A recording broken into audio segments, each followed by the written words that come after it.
Sir शुरू करिए शुरुआत कृपया। करें। हाँ, यस जी सर। सर। जी हाँ, सर। आवाज सुन हाँ, आवाज सुनाई दे रही ना? हाँ जी सर। सर। हाँ सर। ठीक है। पहले एक बार हम इस प्लेटफॉर्म के ऊपर मिल चुके हैं और रस माधव, माधव रसायन प्लस ऐसे 3 प्रोडक्ट जो हमारे यहाँ विश्वविद्यालय आयुर्वेद संशोधन केंद्र जो है कोल्हापुर में, यहाँ जो रिसर्च विंग है हमारी, उससे ये सब 3 प्रोडक्ट्स तैयार हो गए। रस माधव के बारे में पहले ही मैंने एक बार बताया था कि बीमारी कोविड या कोई भी वायरल इन्फेक्शन जो है वो नहीं होने के लिए जो कुछ बदन में हमारे शरीर में चेंजेस होने चाहिए अच्छी तरह के, उसके लिए बनाई थी, प्रिवेंशन के लिए। और माधव रसायन जो थी वो जिनको कोविड पॉजिटिव हुई, यानी पीसीआर की टेस्ट जिनकी पॉजिटिव आ गई है, ऐसे लोगों के लिए वो बहुत फायदा करते हैं। 5वें या 7वें दिन रिपोर्ट जो है वो नॉर्मल आना शुरू हो जाता है। ये अलग बात है क्योंकि वो हमारा निकष या पैरामीटर तो है ही नहीं, लेकिन आयुर्वेद के हिसाब से अगर देखा जाए तो वो उन लोगों में ऐसे सुधार आ रहे थे, आ चुके हैं और उसके बारे में भी रिसर्च शुरू है। क्लिनिकल रिसर्च तो पूरा बहुत सारा डाटा हमारे पास है, वो कुछ ज्यादा वैल्यू नहीं रहती, इसलिए जो रिसर्च बाकी के जो रहते हैं लैब में होने वाले और इन विट्रो जो रहते हैं, उस हिसाब से भी हम काम कर रहे हैं और वो भी बहुत सारा काम हमारा पूरा हो गया है। तीसरी बात जो थी वो पोस्ट कोविड के हिसाब से जो बोला जाता है वो आधुनिक शास्त्र के हिसाब से बोला जाता है। ऐसी कोई बात नहीं रहती है। था दुष्टेन दोषेण यथाकाल विसर्जितम् निवृत्तिराम संप्राप्ति जाके रागति, ये जो हम बोलते हैं उस हिसाब से अगर देखा जाए तो कॉम्प्लिकेशन जब तक होते रहते तो वो व्यक्ति और भेद अवस्था रहती है। तो आयुर्वेद के हिसाब से संप्राप्ति का सिलसिला जारी रहता है और उपद्रव या उदरकम नाम उत्तरकालीन फल जो रहता है वो लंग फाइब्रोसिस वगैरह जो है वो उदरक है, कॉम्प्लिकेशन तो है नहीं, उपद्रव तो है। जब से हो जाती है और जब तक वो दवा का असर उसके ऊपर नहीं आता या गलत दवा दी जाती है या ट्रीटमेंट ही नहीं हो पाती तो उसकी संप्राप्ति आगे चलती रहती है। तो पोस्ट कोविड, प्री कोविड ऐसा कोई आयुर्वेद मानता नहीं, ये पहले समझने की बात है, बहुत इंपॉर्टेंट बात। तीसरी बात ऐसी कि हम जब सोचते कोविड, उसका वायरस वगैरह, तो ये पैथोजेंस के बारे में आयुर्वेद क्या बोलता है, ये पहले हमें समझ लेना होगा। तो को आयुर्वेद मानता नहीं, ऐसे नहीं बताए। बहुत सारे कृमि जो रहते हैं वो हमारे बदन के ऊपर, शरीर के ऊपर जो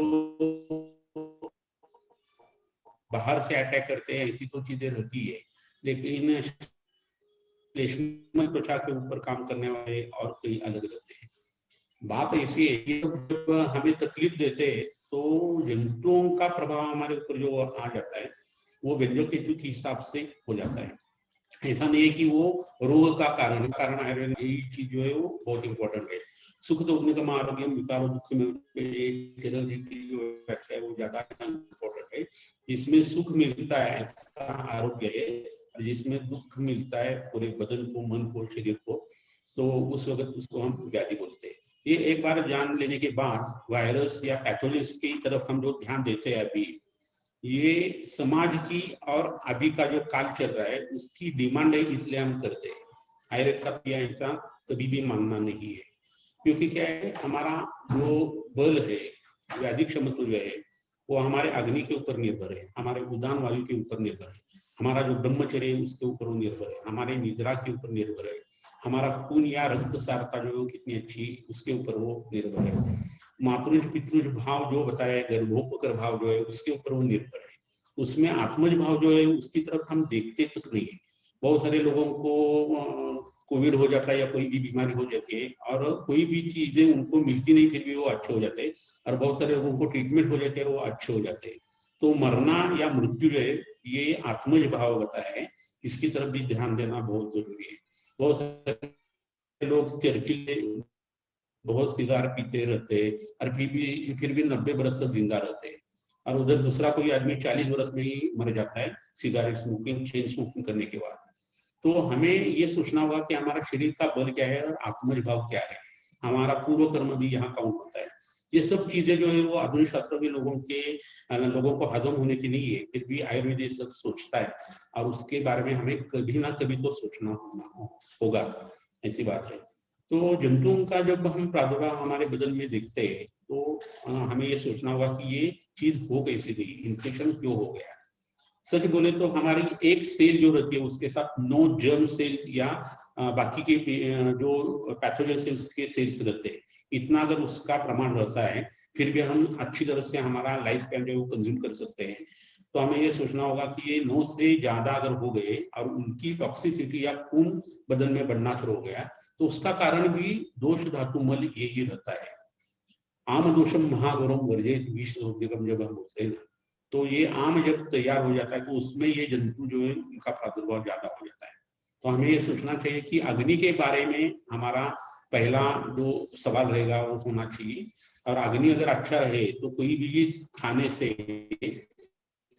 एकदम आदमी बीमार नहीं हो जाएगा। चलो जी बोलते हैं तरुण वय रसायन सेवन, और उसके साथ अब आप अगर कसरत करते हैं अच्छी तरह से तो आपको विरुद्धासन का परिणाम नहीं आता, और विरुद्धासन अगर हो गया, रक्त धातु बिगड़ गया, रक्त बिगड़ गया, तो ये रक्त कृमि वगैरह जो है वो हमारे बदन के ऊपर अटैक करने वाले हैं। तो सीक्रेट जो है वो होस्ट में है, बाहर के जंतुओं में नहीं। और इस हिसाब से अगर देखा जाए तो जंतुओं के पीछे कितना पड़ना है ये भी हमें सोचना चाहिए। तो अभी बात प्री कोविड रहे या पोस्ट कोविड रहे, हमें हमारे शरीर की तरफ ये देखना है। हम अभी जिस लैंग्वेज से बोल रहे हैं ये लैंग्वेज हमें ऐसी क्यों रखनी पड़ती है, तो जगत की ये डिमांड है, इसलिए आयुर्वेद की ये डिमांड कतई नहीं, कभी भी नहीं है। क्योंकि दोष धातु मल के संदर्भ में हम अगर बोलते हैं तो आधुनिक शास्त्रों के लोगों को ये परिभाषा ही समझ में नहीं आती, इसलिए हम ये कोशिश कर रहे हैं कि उनको ये समझने के लिए ये रिसर्च इस तरह से किया जाए।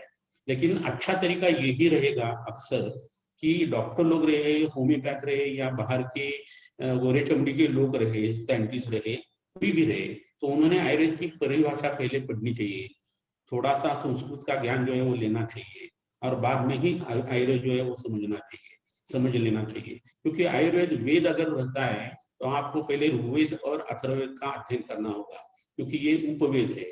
उप यानी कुछ गौण चीज है, तो प्रधान चीज जो है वो 2 वेद जो है ना, हर एक वेद को पढ़ने चाहिए, तो ही उसकी पूरी जानकारी आयुर्वेद की आपको मिल सकती है। हम चरक सूत्र को अकबट पढ़ने में ही इतना देर लगाते तो हम वेद कैसे पढ़ेंगे। ये अगर वेद लोगों की बात रहे तो बाकी के लोगों का कहना क्या।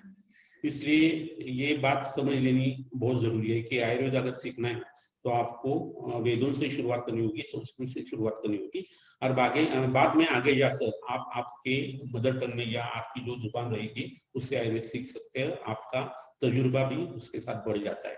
विधि यानी जानने की ये चीज है, इसके बारे में ज्यादा डिबेट नहीं हो सकती, बोल नहीं सकते। जिलेबी मीठी है या पकौड़ा जो है वो अच्छा लग रहा है, ये कब हम कर सकते हैं, जब उसका अनुभव हम लेते तो ही। तो ये अनुभूति की चीज है, लैबोरेटरी में सिद्ध करने की ये चीज नहीं रहती। और रिसर्च जो होता है वो पहले कुछ तो खोज रहता है और उसके पीछे पैसा बर्बाद करके लोग फिर से वही दोहराते हैं और रिपीट करते हैं और बोलते हैं कि हाँ ये सच है। तो पहले ये मान ले कि आप तो लोगों ने बताई हुई चीज है, और उसके बारे में जो कुछ ग्रंथों में बताया है वो हमें समझ लेना बहुत जरूरी रहता है। ये पूर्व पीठिका मैं इसलिए बताना चाहता हूँ कि हम जब जंतुओं के बारे में सोचते ना तो बदन ध्यान नहीं रहता। हमारे स्वस्थ में ये चीजें बताइए कि छत्र धारण आप करो, तो अभी शील के हिसाब से आप वो इस्तेमाल कर रहे हैं। नाक के सामने 4 हाथ अंतर छोड़ के चलना चाहिए, ऐसा अगर होता है तो वो सोशल डिस्टेंसिंग है। छींक अगर आती है या यौनिन वगैरह होता है, जुम्बा आती है, तो मुंह आपका ढक लेना चाहिए, ऐसा आयुर्वेद बताता है। उसका मॉडिफिकेशन ही मास्क हो गए। तो नई चीज कहाँ है, आपको तत्व अगर समझ में आ गया है तो आयुर्वेद के सिद्धांतों के ऊपर आप बहुत सारे अलग अलग माधव रसायन, रस माधव, ये सब चीजें खुद भी बना सकते हो। उसके पीछे का राज क्या है, तो वो सिद्धांतों का है, और वो समझने के लिए ग्रंथों का पठन अति आवश्यक है।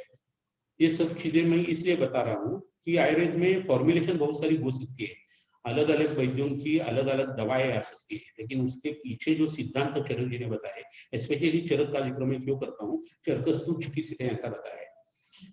दुनिया की एक भी मेडिकल कंडीशन ऐसी नहीं है जो चरक जी ने बताई नहीं है। इस हिसाब से हम जब चरक पढ़ते हैं तो हमें पता चल जाता है कि इसमें चरक संहिता में जो कुछ चीजें आ गई उससे व्यवहार बहुत अच्छा खासा चलता है और लोग अच्छी तरह से बीमार पड़ने से बच सकते हैं, यानी प्रिवेंशन भी हो सकता है। और कोई बड़ी बीमारी हो गई तो उसके सूत्र भी हमें उससे ही मिल जाते हैं। उसके साथ अगर रस शास्त्र रहे खुद की बनाई हुई दवाओं का तो सोने पे सुहागा ऐसी बात हो जाती है और सब बीमारियों से छुटकारा पाने की जो अभी जरूरत पड़ती है वो सब चीजें इससे हम प्राप्त कर सकते हैं। अभी बात जो चल रही है वो ज्यादा करके हमें माधव रसायन प्लस जो है वो पोस्ट कोविड के लिए जो लोग बोलते हैं अभी पोस्ट कोविड, अभी उसका सब डिसेक्शन मैंने पहले ही कर दिया कि किस चीज के लिए क्या बोलना चाहिए, क्या विचार होना चाहिए, क्या सोच होनी चाहिए। तो संप्राप्ति जब आगे चलती जाती है तो उसके पहले एक बहुत इंपॉर्टेंट बात हम भूल जाते हैं कि कोई भी बीमारी जब होनी है तो पेट में गड़बड़ी या अग्नि के ऊपर कुछ प्रभाव वो चीजें करती है और आगे जाकर ये बीमारियां होती है। जो वायरस इसका कोविड का पाया गया है, कोविड-19 का, उसका असर आते हुए सब लोगों ने मुंह की रुचि चली जाना, गंध नहीं आ जाना वगैरह ये चीजें सब बताइए, लेकिन उसके पहले पेट में गड़बड़ी होती है ये कोई सोचता तक नहीं। तो पेट में पहले किसी किसी लोगों को छर्दी हो जाती है, किसी किसी लोगों को आधमान या आटोप जैसे लक्षण आ जाते हैं, किसी कई कई कई लोगों को द्रवमल प्रवृत्ति जैसे सिम्टम पाए जाते हैं। बाद में बुखार आ जाता है, उस बुखार के बाद कांस शुरू हो जाता है और ये संप्राप्ति जब कांस तक जाती है तो बाद में रक्त पित्त जैसी कई सारी मर्तबा में ऐसा दिखाई देता है कि खून में गांठें वगैरह हो गई की या पित्त जो है वो द्रवगुण उसका छोड़ के ज्यादा अटक जाता है, कोगुलोपैथी जो बताई जाती है, ये सब चीजें पहले से ही ध्यान में आ जाती है वैद्य। इसके लिए हमने जब खोज शुरू कर दी थी इस फॉर्मुलेशन की तो उस वक्त बहुत सारे क्षार द्रव्य उसमें आना शुरू हो गए थे, तो हमें पता नहीं चला कि ये क्षार किस लिए आ रहे हैं। तो अभी बाद में जब रिसर्च आगे गया आधुनिक शास्त्रों का तो उसमें कोगुलोपैथी जो है ना उसका अगर भेद करना है तो कमलनाल क्षार, वासा क्षार, ऐसे क्षार जो है वो ज्यादा फायदे करते हैं और रिसर्च जब हम करते थे तो उस वक्त हमें ये सब चीजें मिल गई थी। तो ये रिसर्च की हमारी पद्धति बहुत सिंपल सी थी, कोई भी नई बीमारी आ गई तो उसका नाम आयुर्वेद में नहीं है, फिर भी अवस्था आयुर्वेद में बताई हुई रहती है। जो सिम्टम आ जाते हैं जिस तरह से आ जाते हैं वो सिर्फ कागज के ऊपर आपको लिखना है और सूत्र स्थान से उत्तर तंत्र तक या चिकित्सा स्थान सिद्ध करते हैं। तो सूत्र स्थान से जब आप शुरुआत कर देते हैं तो उसका प्रिवेंशन आपको मिल जाता है, निदान स्थान में उसके बाकी के लक्षण जो है वो मिल जाते हैं, संप्राप्ति कहाँ जाएगी कैसे जाएगी ये समझ में आना शुरू हो जाता है। शारीर जब आप देखते हैं तो गर्भ तैयार होते वक्त जो कुछ एम्ब्रियोलॉजी का जिक्र किया उसमें ये ऑर्गन्स और ये जो वायरस है वो कहाँ अटैक कर सकता है इसके बारे में हमें पता चल जाता है। बाद में चिकित्सा जब शुरू हो जाता है तो एसोसिएटेड बीमारियां जो है उसके ऊपर काम करने वाले द्रव्य जो है वो हमारे मेन स्ट्रीम में आना शुरू हो जाता है और बाद में कुल मिलाकर सब जब हम इससे कॉमन कुछ चीजें निकालते हैं तो उसका फॉर्मुलेशन बहुत अच्छी तरह से और आसानी से तैयार हो जाता है। मिसाल के तौर पर आपको अगर बताना है तो आप श्वास इसमें लग जाता है तो श्वास व्याधि का अध्ययन आपको निकालना होगा, कांस अगर उसमें होता है तो कांस व्याधि का अध्ययन निकालना होगा, जोर होता है तो जोर का अध्ययन निकालना होगा और उसमें से जो कॉमन द्रव्य आ जाते हैं उसका जो रसवीर्य विपाक भूर्वादि गुण रहेगी उसका सन्निपात सिर्फ आपको दोष धातु मलों की अवस्था के ऊपर करना है। उसमें सामता देखनी है, निरामता देखनी है, संतर्पण जन्य ये बीमारियां या अपतर्पण जन्य है, मल का प्रभाव उसके ऊपर कितना आ जाता है, उम्र क्या है, कौन सी उम्र में ज्यादा तकलीफ होता है, ये सब चीजें आप जब मन में रखते जाते हैं ना तो इसका एक बहुत सा सिंपल सा आसानी सा ऐसा फॉर्मूला तैयार हो जाता है जो सब लोगों के ऊपर काम करता रहता है। आपको समझ कर हैरान आप हो जाएंगे कि सब लोगों के लिए एक ही दवा ऐसा आयुर्वेद में हो ही नहीं सकता, क्योंकि हर एक व्यक्ति जो वो अलग है, भिन्न है और पुरुषम भिक्षा ऐसा अगर बताया है तो आप एक ही दवा सब लोगों को कैसा देते हैं। तो ये सब चीज मैंने पहले भी बहुत सारी बार बोली है और फिर आज मैं दोहराता हूँ कि एक चीज ऐसी है अग्नि कि जिसके ऊपर आप काम करते रहते, अग्नि का संरक्षण करते रहते और वो द्रव्य जो अग्नि को संरक्षित कर रहा है उस व्यक्ति के शरीर के दोषों को अगर नॉर्मल करना हमारा काम है तो आगे आपको आगे अगर तो उल्टी सीधे भी कोई चीज गई तो वो नॉर्मल होना शुरू हो जाता है अपने आप। वैश्वानर जो है तो अग्नि का बहुत इंपॉर्टेंट रोल हर एक बीमारियों में बल प्राप्त होने वाला है, हमारे सप्त देने वाला है पंच महाभूति का अग्नि को। अगर ऐसी बात है तो आप जो कुछ परहेज बताएंगे उससे ही बॉडी की जो बिल्डिंग है वो अलग से होना शुरू हो जाएगा। और उसके साथ अगर संप्राप्ति की तरफ आप ध्यान देते हैं तो अलग अलग स्रोतों से के ऊपर काम करने वाली दवाएं आपको मिलती जाएगी और जिससे ये फॉर्मुलेशन बिल्डअप करना आपके लिए बहुत आसान बात हो जाएगी। मैं इतना बोलता हूँ, इतना ये सिंपल सी तो बात है नहीं, लेकिन 8-10 महीने जब हम उसके ऊपर काम करते रहते हैं, हमारे क्लिनिक के पेशेंट के ऊपर जब उसका असर हम देखते हैं, परहेज अलग अलग बताते हैं, आधुनिक शास्त्रों जो कहना है वो अगर हम पढ़ते गए तो उसमें से बहुत सारी दिक्कतें जो है वो सॉल्व हो जाती है। एक एग्जाम्पल उसके लिए मैं सिंपल सा दे देता हूँ कि 10 बरस के अंदर के जो बच्चे लोग हैं उनके ऊपर इस वायरस का असर ज्यादा नहीं दिखता, ऐसा समझ में आ गया है। अभी ये कफ की उम्र है और वहां कफ जो है वो अच्छा कफ अगर रहे तो ये जंतु अगर बढ़ते नहीं तो हमें सोचना चाहिए, क्योंकि वमनम सर्वरोगेषु विशेषण उनके ऐसे कफ की ट्रीटमेंट जो है अक्सर वाघवट जी बताते हैं कि वमन दे दो बच्चे लोगों को तो हर एक बीमारी में फायदा होने वाला है। उनको कांस श्वास हिक्का और जोर की संप्राप्ति पहले होनी चाहिए, फिर भी ये वायरस उसके ऊपर अटैक करता नहीं, ऐसा क्यों होता है? तो ये सस्तन प्राणियों के ऊपर जब जंप मार के आ गया है बेट से यानी चमड़ागढ़ जो रहता है वट वगल जिसको मराठी में हम बोलते हैं, वहां से ये जंतु जब आरएनए वायरस जब आ गया बेटा, तो उसके पहले वो सस्तन प्राणियों में नहीं था। स्तनधारी जो प्राणी है उसमें वो जब जंप होके आ गया तो रस धातु उससे तैयार होने वाला स्तन्य, स्तन्याशय और गर्भाशय, इसके बारे में हमने कभी सोचा भी नहीं था। लेकिन जब वायरस का हम ये सोचते कोविड के बारे में, हमें इन चीजों सोचना होगा। तो स्त्रियों को बहुत सारा फायदा हमें इस दवा जब फॉर्मुलेशन हमने तैयार करना शुरू कर दिया, बहुत ज्यादा उसका फायदा मिल है। तो सीधी सी बात है कि कफ को अच्छी करने वाली जो चीजें चरक संहिता में और वाघवट जी ने जो बताई है वो कफ दुष्ट से हर एक दवा जो है इस बीमारी के ऊपर काम करती है। 15वां शोधन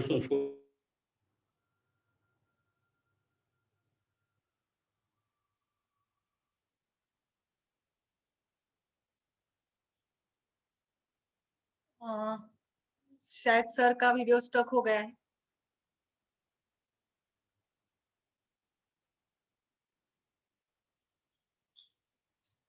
नेटवर्क की प्रॉब्लम है उनके साथ, आवाज हाँ, इंटरप्ट कर रही थी। आवाज स्टक हो गई। जब दोबारा वो जुड़ते हैं, ये आ गए हैं सर। हाँ एक मिनट उनको अनम्यूट करने के लिए कह दीजिए। हाँ सर प्लीज अनम्यूट करा। हाँ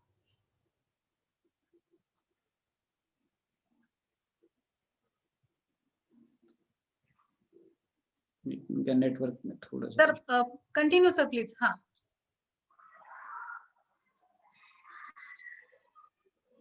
अनम्यूट करेंगे तब, अनम्यूट नहीं है वो, म्यूटेड। अच्छा एक मिनट।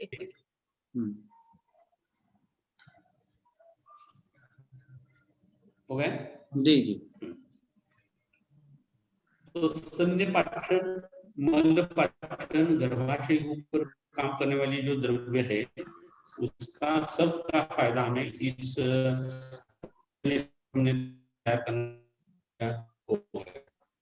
बात ऐसी है कि संप्राप्ति कोई भी गहरी हो जाती है और पेशेंट मृत्यु की तरफ जाता है, वो चीजें हो जाती, व्याधि जो है वो याद पे होता है और असाध्य हो जाता है, वो सोचना बहुत इंपॉर्टेंट है। पहली है तो उसमें वात का आधिक्य आना शुरू हो जाता है, ये पहली बात है। दूसरी बात ऐसी कि बीमारी जब आगे चली तो धातु का हो जाता है, धातु जब हो जाता है तो जंतु जो श्वास में आना या कृमि आना ये शुरू हो जाता है। दिखने वाले कृमि या नहीं दिखने वाले कृमि ये दोनों उसमें आ जाते हैं। तीसरी बात ऐसी होती है कि संप्राप्ति जब बढ़ती जाती है धातु का शुरू हो जाता है तो अग्नि के ऊपर गंदा असर आना शुरू हो जाता है और विष जो है, आम विष जो है वो बढ़ना शुरू हो जाता है। जंतु जब बढ़ना शुरू हो जाता है तो उसका जो विष है वो भी उसके ऊपर काम करना शुरू हो जाता है। तो कोई भी बीमारी जब बुरी हो जाती है जब कोई भी बीमारी हमारे बदन में बहुत दिन तक टिकती रहती है तो उसमें हमें कृमियों का सोचना होता है, अगध का सोचना होता है। बीमारी एक बार आगे चलना शुरू हो गया, कॉम्प्लिकेशन आना शुरू हो गया, तो उसमें अगध तंत्र के द्रव्य हमें इस्तेमाल करना बहुत जरूरी रहता है। वो अगर हो गए तो कॉम्प्लिकेशन आना ये चीज अक्सर नहीं होती। तीसरी बात ऐसी रहती है कि खून हमारे बदन का जो रहता है, रक्तम जीव इसकी स्थिति है, ऐसा हम बोलते हैं। और हर एक हमारे शरीर के ऑर्गन में उसकी उत्पत्ति होते वक्त एक हिस्सा जो रहता है वो खून का रहता है। समझो देहोष्मा है, गृहिणी की उत्पत्ति है तो उसमें देहोष्मा आ जाता है, रक्त का सार रूप भाग जो है वो आ जाता है, समान वायु आ जाता है। उंडुक वगैरह ये ऐसी चीज रहे तो उसमें रक्त कितना आ जाता है, तो रक्त तो रहता ही है अक्सर। अभी गुर्दों का हम जब देखते हैं कि उसके ऊपर कॉम्प्लिकेशन हो गया, क्रिएटिनिन बढ़ना शुरू हो गया है, वो उसको कॉम्प्लिकेशन के हिसाब से, तो उसमें प्रसाद रूप कफ, प्रसाद रूप रक्त, प्रसाद रूप मेद रहता है, उसमें भी फिर से खून आ ही जाता है। तो हमें ये सोचना होगा कि कोई भी बीमारी का धातु का पाक अगर आगे चल करना होगा, और उस हिसाब से भी हमने ये माधव रसायन प्लस जो है ना उसके बारे में सोच लिया है। उसमें मुक्ता भस्म भी है, अभ्रक भस्म भी है, लोह भस्म है। लोह हमारे शरीर का हिस्सा है, आप सब लोगों को पता है। तो कोई भी चीज कोथ, दाह, राग, पाक इसको प्राप्त हो जाती है तो मुक्ति और उसके साथ लोह भस्म और अभ्रक भस्म, ये तीनों चीजों बहुत मायने रखती है। पुराने जमाने के वैद्य लोग ऐसे बोलते थे कि सहस्त्रकुटी अभ्रक भस्म किसका अच्छा है, तो सड़ा हुआ केला जो रहता है उसको सूचिका से अभ्रक भस्म जो है वो लगाना है, और वो लगाने के बाद वो केला पहले जैसा होना चाहिए, यानी रीजनरेटिव चाहिए, केला अच्छा होना चाहिए, ऐसा उनका मानना था। इसमें आपको अतिशयोक्ति भी आप कह सकते हैं, लेकिन जिंदा शरीर में ये पॉसिबल है, वहां अग्नि भी रहता है, और स्वभाव परमवाद से आत्मा के सन्निकर्ष में जब ये चीजें होती है तो ये होना तय है। केले का आप छोड़ दो, वो बाहर की चीज है, लेकिन अंदर होने वाली जो चीज है वो रसायन के हिसाब से आप बोल सकते हैं। अभ्रक को सब गगन के या आकाश के पर्याय दिए हुए आपको पता है। तो कोई भी उत्पत्ति आपको अगर करनी है तो विशद तो होना बहुत जरूरी है, कषाय रस होना उसमें जरूरी है, और उसके साथ साथ अगर रसायन कर्म हो गया तो ही ये बात मुमकिन है। अभी कोविड का असर जब हमारे बदन के ऊपर आता है तो फेफड़ों के ऊपर तो उसका असर आने वाला है। सिर्फ विंड पाइप की या एरियोला की वो संप्राप्ति है ऐसी कोई बात नहीं है। आकाश अवस्थान प्रदेश जो है उसके ऊपर और जो आशय है उसके ऊपर भी उसका असर आने वाला है। तो ये दोनों चीजें बहुत इंपॉर्टेंट है, उस हिसाब से हमने माधव रसायन प्लस जो है ना उसका निर्माण कर दिया है। बहुत सारे लोगों को अभी हमें पता चल जाता है जब क्लिनिक में हम बैठते हैं और पोस्ट कोविड के लोग आ जाते हैं तो उनको वर्टिगो ये लक्षण बहुत पाया जाता है, पित्त उनके बदन में बढ़ जाता है, हड्डियों के ऊपर उनका असर आना शुरू हो जाता है, उनको भक्त द्वेष बहुत सारी बार होता है, क्योंकि फेफड़ों की उत्पत्ति रक्त केंद्र से बताइए, रक्त का मूल स्थान जो है वो यकृत है, यकृत के ऊपर आधुनिक शास्त्रों के दवाओं का भी असर रहता है इसमें, और उसके साथ साथ संप्राप्ति जो रहती है उसका भी हमें सोचना होता है, और भक्त द्वेष लक्षण ज्यादा पाया जाता है।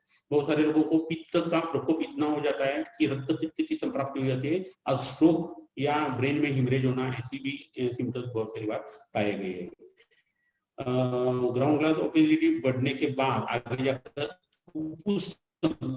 का जो लक्षण है ना वो जाता है।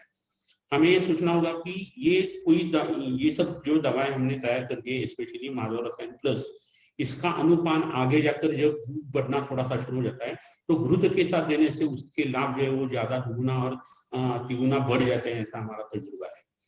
घृत से उत्पन्न होने वाली जो चीजें वो तो एक प्राणिज पदार्थ है, तो हम प्राणी तो हमारे लिए वो एसिमिलेशन के लिए बहुत सिंपल सी बात हो जाती है। यकृत का उत्तेजना देना, उसके साथ पित्त का शमन कर देना, रक्त का प्रसादन कर देना और ओज का वर्धन कर देना, ये चीजें बहुत इंपॉर्टेंट रहती है। और जैसा अनुपान है उसके हिसाब से द्रव्यों के या दवाओं के गुण जो है वो वृद्धिमान हो जाते हैं। तो ये बात बहुत सिंपल से है, लेकिन अनुपान भेद से भी ये द्रव्य अलग तरीके से काम करता है। ये सब बात हो गई कोविड के हिसाब से, लेकिन हम जब पैथोजेंस की तरफ देखते हैं तो चाहे वो बैक्टीरिया रहे, वायरस रहे, यीस्ट रहे, यानी बेनिसिलियर फंगी जो है वो, या सिर्फ फंगस रहे, उस हर एक का असर जो हमारे बदन के ऊपर आता है उस वक्त सोच कौन सी होनी चाहिए इसके बारे में हमने पहले ही बता दिया है। तो ये सेम मेडिकेशन, अब इसके ऊपर ऐसा लेबल नहीं लगाना है कि भाई ये सिर्फ कोविड के लिए है। माधव रसायन प्लस ये जो दवा है वो हर एक तरह के वायरल इन्फेक्शन को नजर में रखते हुए हमने तैयार कर दी ये चीजें। तो कोई भी ऐसा वायरल इन्फेक्शन आपको समझ में आ जाता है और उसकी संप्राप्ति जो है उसकी तरफ आप देखें, उसके व्याधि घटक जो है उसकी तरफ आप देखें, तो बाद में आपको पता चल जाएगा कि ये दवा ऐसी लागू क्यों लगे। अग्नि का सोचना, खून का यानी रक्त का सोचना, उसके साथ ओज का सोचना, उदान के बल का सोचना, ये सब सोच जब एक साथ जुड़ी हुई रहती है कोई भी दवा में, किसी भी दवा में, सिर्फ माधव रसायन प्लस के बारे में ये बात में कहना नहीं चाहता हूँ। ऐसी बहुत सारी दवाएं आपने जो पुराने वैद्यों ने लिखी हुई है और ग्रंथों में बताई है कि ये विख्याता सर्वरोग प्रणाशी। अभी ये क्या है कि वो काम होता है और उन्होंने ये सूत्र पकड़ा हुआ रहता है कि व्याधि घटक कौन कौन से बदन के ऊपर असर करते हैं, उसकी तरफ वो जाती है दवा और संप्राप्ति का भंग कर देती है। तो कॉम्प्लिकेशन से हिसाब से भी हमने देख लिया और वायरस कौन सा भी रहे तो उसके ऊपर उसका काम कैसा होता है हमने देख लिया। बहुत सारी बार ऐसा इन्फेक्शन होता है, उसके लिए डॉक्टर उनको एंटीबायोटिक दे देते हैं और वायरल इन्फेक्शन बढ़ जाती है, या बैक्टीरियल वायरल कम हो जाते हैं और फंगस बदन के ऊपर बढ़ना शुरू हो जाता है। जिनके बदन के बढ़ जाता है उनकी इम्यूनिटी सिस्टम मार खाती है और बदन के ऊपर वो फंगी या वनस्पति या बड़ाधिक समस्या से संबंध रखने वाली है।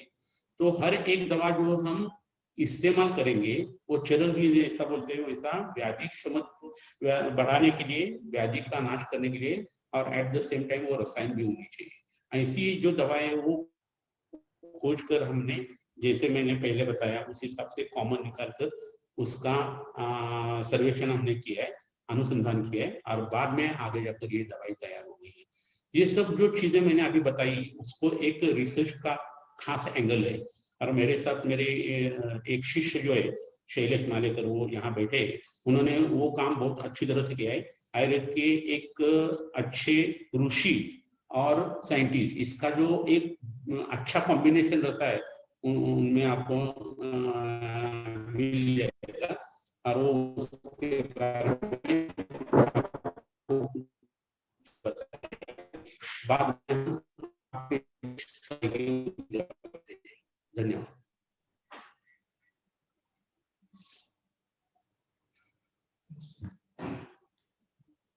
सर ने पूरा शास्त्र के हिसाब से पूरा विवेचन कर दिया और सर के होते हुए अलग से कुछ होने की मुझे जरूरत नहीं, लेकिन जैसे अभी सर ने कहा कि रिसर्च टीम का मेंबर इस हिसाब से जो चीजें दुनिया के सामने रखने के लिए किस तरीके से रिसर्च की जाती है उसके बारे में भी हमने कुछ चीजें सोची थी। ग्लोबल एक्सेप्टेंस वगैरह सब चीजें करने के लिए ठीक है, लेकिन जैसे सर ने अभी कहा कि आयुर्वेद के शास्त्र के सिद्धांतों के हिसाब से ही चलना है और यही चीजें ध्यान में रखकर शुरू से इस चीज की खोज या अनुसंधान करने का हमारा तरीका चल रहा था।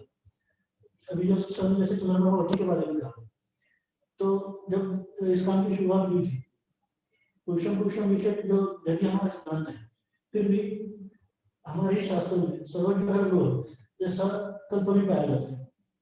इसका मतलब सामान्य संप्राप्ति के ऊपर काम करने वाला कोई कल्प या व्याधिपत्तनिक कल्प, ये भी हमारे शास्त्र का एक सिद्धांत है। एक तरफ हेतुपत्तनिक या दोषपत्तनिक चिकित्सा के साथ साथ स्पेसिफिकली उस व्याधि के लिए डिजाइन किया हुआ उस दोष पर, स्त्रोतस पर या धातुओं पर नामित रहने वाला और उस व्याधि के लिए स्पेसिफिकली टारगेटेड ऐसे कुछ कल्प भी हमारे शास्त्र में कहे हैं, जिसे हम व्याधिपत्तनिक कल्प के नाम से जानते हैं या व्याधि करके आचार्य ने उसका उल्लेख किया हुआ है। तो इस तरीके से सर के मार्गदर्शन के हिसाब से हमने कल्प की छोड़ने की शुरुआत की थी। जो सर के मार्गदर्शन के हिसाब से सब वनस्पतियां ये द्रव्य जो निकाले, तो उसके बाद रिसर्च का हमारा जो एक नॉर्मली साइंटिफिक तरीके से कोई रिसर्च की जाना और उस तरीके से सभी लोगों को, हमारे वैद्यजनों को, हमारे विद्यार्थियों को, उसके बाद अन्य पैथी के भी अगर डॉक्टर्स तो उनको भी ये बात समझ में आए या उनके लिए स्पेसिफिकली कोविड के बारे में। और इसके आगे भी सर का ये कहना था कि इसके बाद भी आज एक कोरोना है, कोविड है, इसके बाद और भी कुछ व्याधियां आ सकती है, इस तरीके की होगी या कुछ अलग होगी, लेकिन सिद्धांत वही होंगे और हमारी दवाएं ऐसी करनी चाहिए जो आज इस चीज में इन चीजों को फेस करने के बाद, इसमें सक्सेसफुल होने के बाद भी आगे जाके अगर कोई चीज आएगी तो उसके लिए उतनी ही अच्छी तरीके से काम उसमें करना चाहिए। तो एक तरफ से व्याधि कल्प और दूसरी तरफ से पुनरुद्भव न हो या कोई कॉम्प्लिकेशन हो, जिसके रसायन चिकित्सा, इन दोनों को ध्यान में रखकर मानव रसायन जैसा कोई दवाई बनाई गई थी। उसी के हिसाब से आगे का मानव रसायन जो बनाया गया है। जो रिसर्च टीम का प्रोग्रेस था, जिस तरीके से वो किया गया था, उसके बारे में थोड़ा 2 मिनट बात करूंगा। इसके लिए मानव रसायन और मानव रसायन का शुरू में एफिकेसी ट्रायल करके लगभग 22 से 26 हजार लोगों में यूज किया गया था। इसमें हेलो सर, परिणाम पाए सर गए। कृपया माइक को पास में रख के बोलिए ना, आवाज क्लियर नहीं आ रही है सर।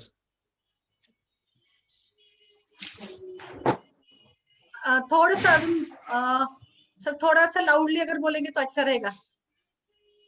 सर Just सब click सुनना it. चाहते हैं लेकिन आवाज क्लियर नहीं आ रही है। ओके, हाँ। अभी आ रही है आवाज? जी जी अब आ रही है। हाँ, तो रसमाधव और माधव रसायन वटी के बारे में जो शुरू में एफिकेसी ट्रायल जो प्रॉपर साइंटिफिक तरीके से स्टडी की जाती है, उस तरीके से की गई थी। लगभग 22,000 से 26,000 पेशेंट में इसका प्रयोग किया गया था। पेशेंट के से मैं कहूँगा कि वॉलंटियर्स में, क्योंकि लगभग सभी कोरोना वॉरियर्स जो हाईली प्रोन टू इन्फेक्शन ऐसे थे, इनमें इनका प्रयोग किया गया था। और लगभग 2-2.5 महीने उसके साथ लेते जो फ्रंट वॉरियर्स करके काम कर रहे थे, तो उनमें कोई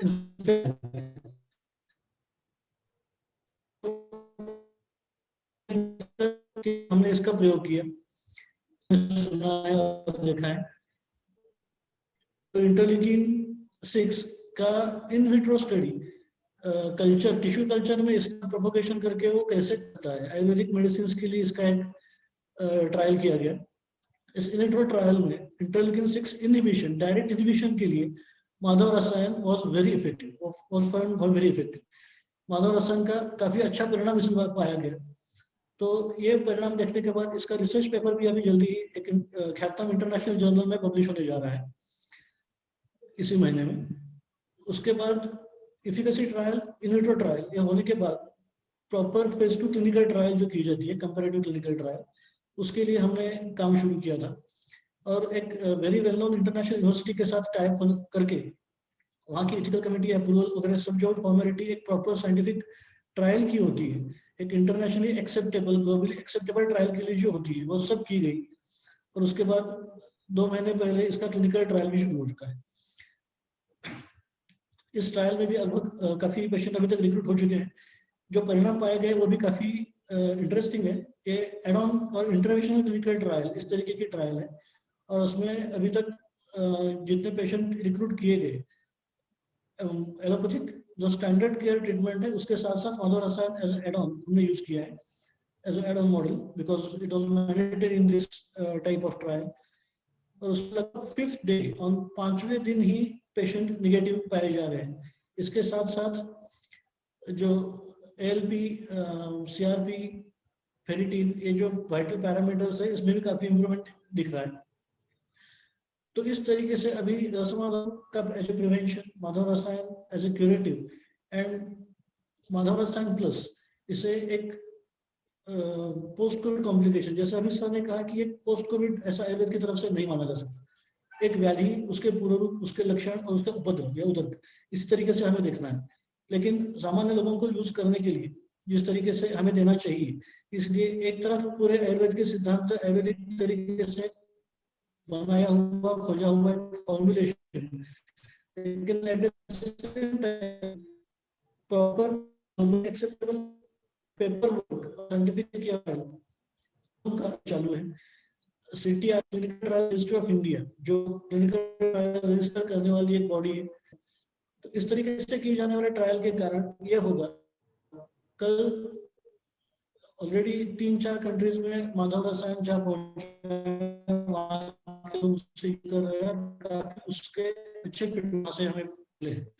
तो इसी से आयुर्वेद को ग्लोबल करने के लिए आयुर्वेद के सिद्धांतों के ऊपर बना हुआ फॉर्मूला, आयुर्वेद के तरीके से उसका यूज, अनुपानों का यूज, और at the same time scientific तरीके से बता नहीं सकता, इस तरीके से ये हम डॉक्यूमेंटेशन बना रहे हैं। रिजल्ट उसके साथ साथ इन्वेंटरी स्टेट की मैंने बात की, अगर इस तरीके से हम किसी के सामने रखते तो कोई उसे नाकार नहीं सकता। और इस तरीके से सर की मार्गदर्शन के प्रेरणा से एक काफी अच्छे तरीके से जर्नी है। और माधव हो या माधव रसायन प्लस हो, जैसे अभी इसने कहा कि सिर्फ कोविड के लिए, कोविड के निमित्त से ये बना है, कोविड के कारण ये सब रिसर्च टीम की एक्टिविटी हुई है, ये सब उसके लिए ऐसा नहीं माना जा सकता। आयुर्वेद में व्याधि से ज्यादा शरीर या रोग से ज्यादा रोगी को इम्पोर्टेंस दिया गया है। रोगी का बल बढ़ाने वाला, स्त्रोतों का बल बढ़ाने वाला, खवैगुण्य या स्वतोवैगुण्य नष्ट करने वाला, इस तरीके के ये कल्प होने के कारण अग्नि जो मुख्य घटक सर ने जो कहा था, तो अग्नि का बल बढ़ाने के लिए इस तरीके से इन तीनों कल्पों का यूज डेफिनेटली किया जा सकता है, होता है। और ये प्रैक्टिकली हजारों पेशेंट में देखा गया है। कोविड से 20,000 से ज्यादा लोगों का हमें डेटा मिला है इनडायरेक्टली पेशेंट। वैसा ही प्रिवेंशन के लिए जो फॉर्मेशन बना है, और उसी तरीके से अभी माधव रसायन प्लस का भी मिल रहा है। तो जैसे अभी मैंने कहा कि कोविड के लिए अगर ये बना है, लेकिन फिर भी इसके बाद आने वाले सभी ज्वरों के लिए, निज ज्वर हो, अगंध ज्वर हो, वायरल, बैक्टीरियल या इस तरीके से कोई अगंध जिसे हम कहते हैं, तो ऐसे सभी प्रकारों में इसका व्याधिपत्री इस तरीके से उपयोग हो सकता है। जैसे ही इसके सर आपका आवाज क्लियर नहीं आ रहा है सर इंटरनेट बहुत पुअर है, आवाज क्लियर नहीं आ रहा है। यस मैंने फोन किया है शेलर सर को, वो देख रहे शेलर सर।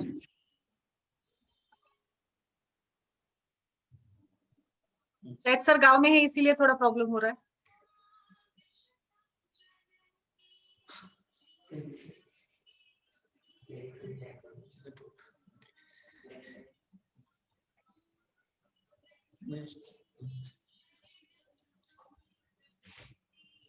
जो रिसर्च टीम की एक्टिविटी थी उसके बारे में डिटेल्स मैंने शेयर किए।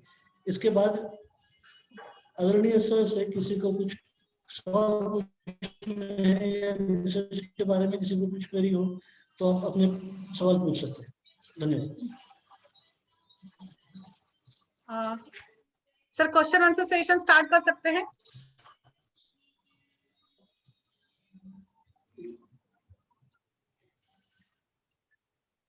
हाँ सर। डॉक्टर रिम्पल मैम, आपने कोई क्वेश्चन पूछा है सर से, कृपया पूछिए। आपने हैंड रेज किया है डॉक्टर रिम्पल मैम, अपना इंट्रोडक्शन दीजिए और सर से सवाल पूछिए। डॉक्टर रवनीत मैम, आप सर से सवाल पूछिए। अभी जो क्वेश्चन है उसको ले ले पहले अरविंद सर। हाँ जी सर ऋतु के अनुसार, अभी ग्रीष्म ऋतु आ रहा है तो ऋतु के अनुसार हम इसमें डोज में कुछ बदलाव कर सकते हैं। इसमें डोज में सर, माधव रसायन रसमाधव के डोज में ऋतु के अनुसार।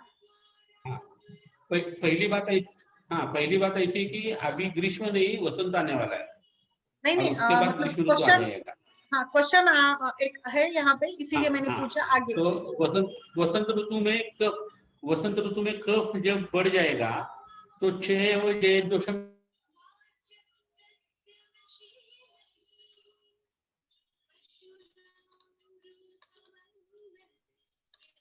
सर म्यूट हो गए सर। हाँ सर म्यूट होते। हेलो नमस्ते सर। अभी आ रही है आवाज? हाँ सर आ रही है। आ रही है। हाँ, तो अभी वसंत ऋतु में कफ बढ़ेगा, उसका प्रकोप हो जाएगा।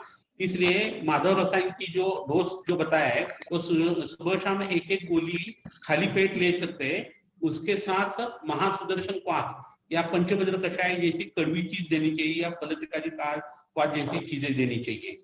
जब ग्रीष्म ऋतु आ जाएगा तो इस दवा से कर्षण हो सकता है, उस वक्त जो अनुपान है वो बदलना चाहिए। उस वक्त उसका अनुपात जो है वो शक्कर और पानी, ऐसा अगर खड़ी शक्कर जो रहती है वो देनी चाहिए और उसके साथ गर्म पानी देना ज्यादा जरूरी रहेगा। या दाढ़ी मावले जो है वो बहुत अच्छा काम करता है इस तरह के बीमारियों के लिए। खट्टी चीज होनी चाहिए, लेकिन जिसकी उत्पत्ति कषाय रस से आ गई है, ऐसे पोमग्रेनेट के जो दाने हैं उसका रस निकाल कर देना है। उसमें उसका जो कल्क रहेगा या बचा हुआ भाग रहेगा वो पेट में नहीं लेना है, निगलना नहीं है, क्योंकि उससे पतले दस्त आ जाते हैं, रेचन काम हो जाता है। दाढ़ी भी 3 तरह का बताया, मधुर, मधुराम्ल और अम्ल।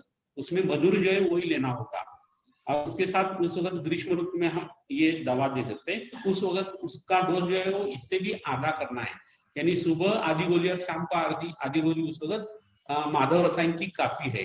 अगर कुछ कॉम्प्लिकेशन आ गई हो, ऐसा अगर है, तो व्यानोदाने यानी खाना खाने के बाद माधव रसायन प्लस जो है उसकी 1 गोली सुबह को और 1 गोली शाम को देनी है। सूर्यास्त के पहले खाना होगा और उस वक्त जो खाना है वो भुना हुआ होना चाहिए, दलिया वगैरह ऐसी या मूंग की दाल की खिचड़ी वगैरह ये लेना चाहिए। शाम का जो खाना रहेगा वो कम होना चाहिए। पानी उस वक्त आपको गर्म ही पीना होगा। ऋतु में जो दोष बढ़ते हैं या जिसका क्षय हो जाता है उसका सोचना चाहिए। तो ग्रीष्म ऋतु में आपको वात का क्षय सोचना चाहिए। जी सर जी। अनुपात में वसंत ऋतु में आपको क्या सोच के उसे ट्रीट करें? हाँ सर हाँ। हाँ, अनुपान का क्या बोल रहे थे? अनुपान सर, अनुपान में कुछ विशेषता ला सकते हैं हम हर एक वय के अनुसार या हर एक अवस्था के अनुसार, कोविड के दौरान या कोविड के बाद ऐसे? अभी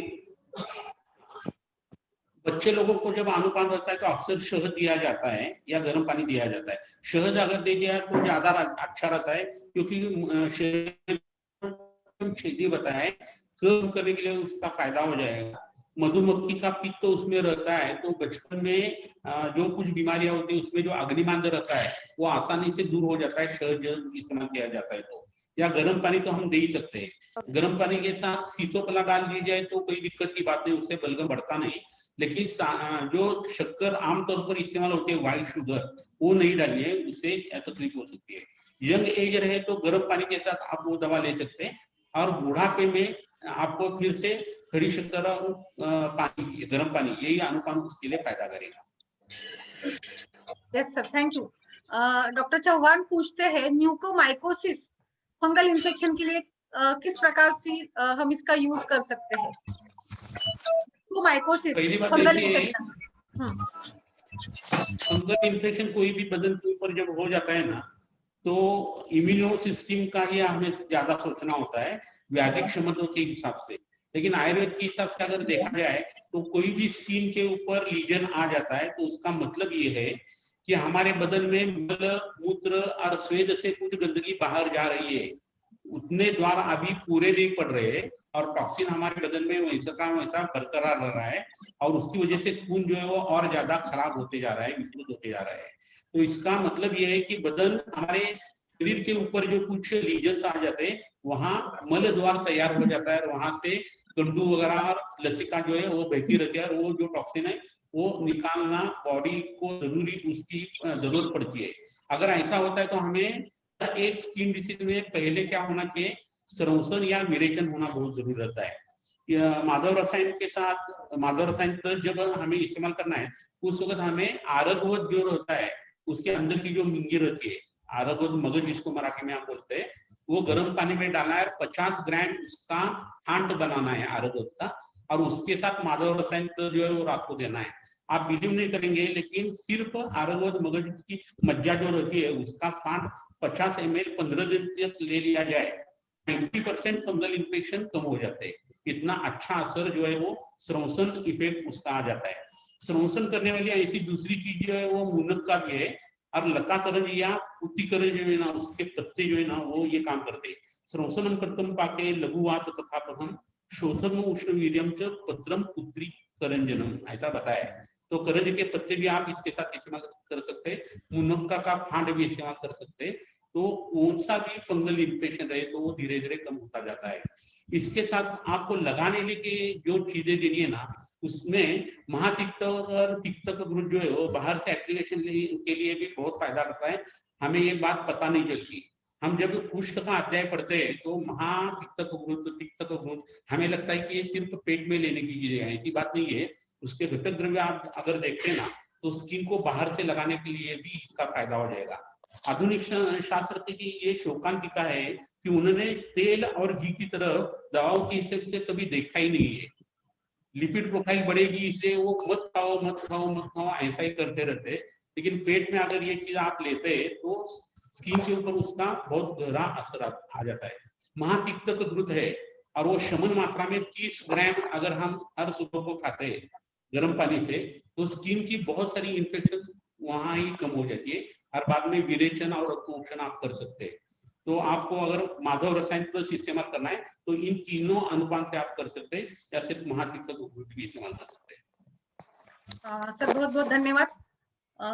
अगला क्वेश्चन है डॉक्टर दीप्ति से, पल्मोनरी फाइब्रोसिस आफ्टर कोविड क्या ट्रीटमेंट दे? पल्मोनरी फाइब्रोसिस आफ्टर कोविड उसके लिए माधव रसायन का ही इस्तेमाल करना आपको, क्योंकि उसमें लोह मुक्ता और उसके साथ अभ्रक है।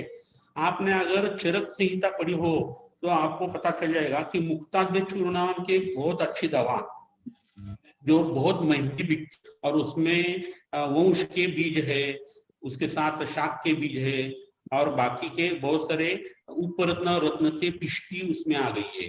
तो वो दवा श्वास के बीमारी के लिए आ गई और उसका मेन इंग्रेडिएंट जो है वो मुक्ता है। अभी मुक्ता ये क्या है, उस मॉलिस्का गट में आने वाला जो कीड़ा है उसकी वो लार है, यानी उसका सलाइवा या बोधक कफ है। तो कफ के ऊपर काम करने वाली वो एक बहुत अच्छी चीज है। उसका भस्म भी ले सकते हैं या पिष्टी ले सकते हैं। हमारे सदगुरु जी का ये कहना है कि कौन सा भी रत्न या उपरत्न का आप मारण मत करो, उसकी पिष्टी बनाकर आप इस्तेमाल करते जाना। तो उसमें जो सिलिका है और बाकी की जो चीजें उसके ऊपर भावना द्रव्यों का अच्छा असर आ जाएगा और बदन में वो अच्छी तरह से मारने के बाद उसका भस्म अगर हो गया तो उसका काम जैसा ग्रंथों में बताया वैसा होगा नहीं। तो मुक्ता इसमें एक मेन इंग्रेडिएंट है। हम जब फेफड़ों की तरफ देखते हैं तो डायरेक्ट फेफड़ों का कभी भी वैद्य लोगों को सोचना नहीं चाहिए। अगर कोई तालाब है और उसके पास मिट्टी का घर किसी ने मकान बनाया है और उसमें अगर पानी आ रहा है, उसके दीवारों के ऊपर अगर पानी आ रहा है तो पहले हमें क्या करना होगा, तालाब का पानी बाहर निकालना होगा।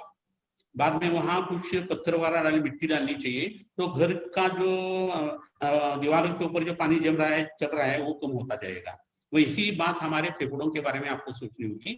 मैनिफेस्टेशन ऑफ डिसीज अभी लंग में हो गई है, लेकिन सीक्रेट लाइज इन आमाशय, जठर या आमाशय के ऊपर काम होना चाहिए। वहां आप अगर वमन की ट्रीटमेंट देते हैं, तमके विरेचन कर देते हैं तो वहां से बलगम जो वो बिगड़ेगे नहीं, एक बात। दूसरा, यकृत जो है वो मूल स्थान है रक्त का और रक्त के फेल से फेफड़ों की उत्पत्ति है, तो लीवर के ऊपर काम होना चाहिए। ये दूसरी बात हो गई। और तीसरा जो हो जाएगा उनके फेल से अगर फुफ्फुस या फेफड़ों की उत्पत्ति हो जाती है तो वहां क्या हो जाता है कि जो रक्त है पाक हो जाता है और कंडरा या सिरा की उत्पत्ति हो जाती है, जिसको हम फाइब्रोसिस बोलते हैं। तो हमें क्या करना, रक्तगत और मांस और मेदोगत वात की ट्रीटमेंट करनी चाहिए।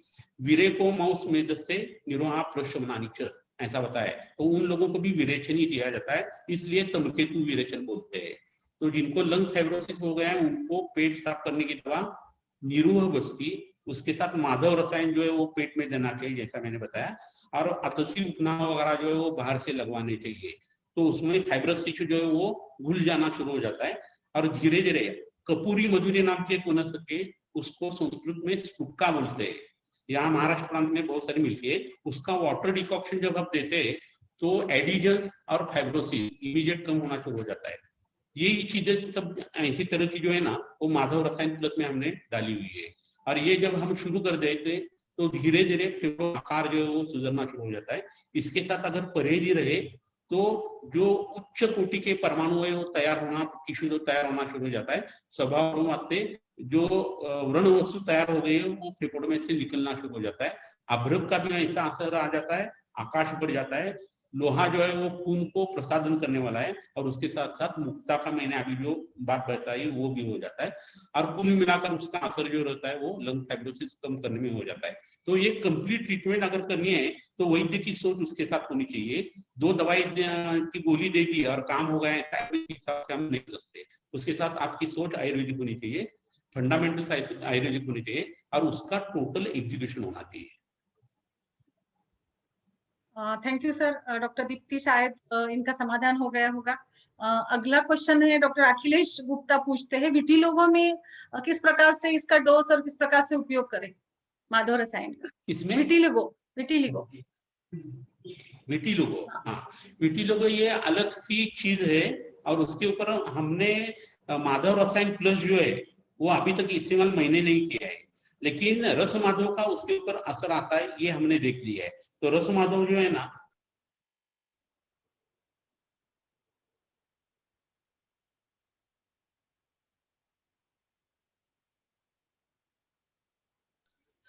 सर का आवाज म्यूट हो गया, हाँ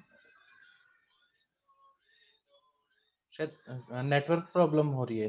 नेटवर्क वहां पे सर गांव में गए ना, शायद वहां पे थोड़ा चल मतलब ये होता है।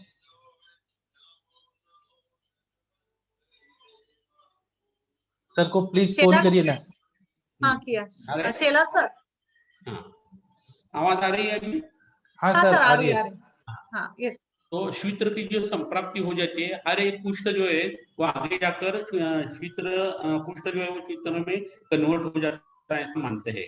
लेकिन स्किन में तैयार होने वाला जो भ्राजक पित्त है उसका पोषण जो है वो गृहिणी से हो जाता है, पाचक पित्त से। ये बात बहुत इंपॉर्टेंट होती है। उसके साथ रक्त और पित्त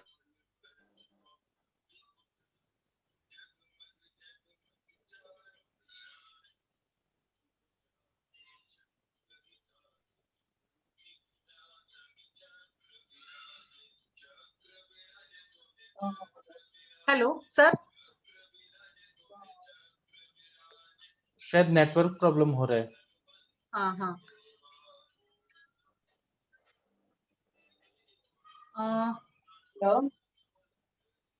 हाँ सर।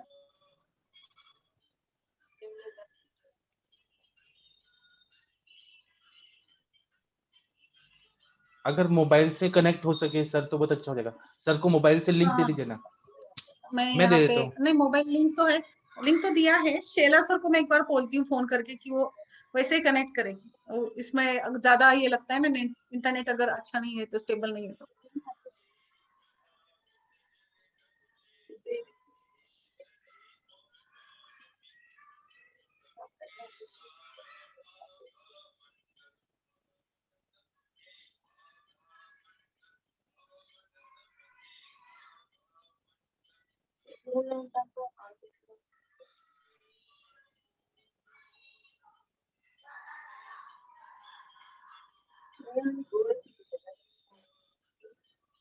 अरविंद सर, आप अपने अनुभव बताएं कब तक माधव रसायन रस माधववटी के।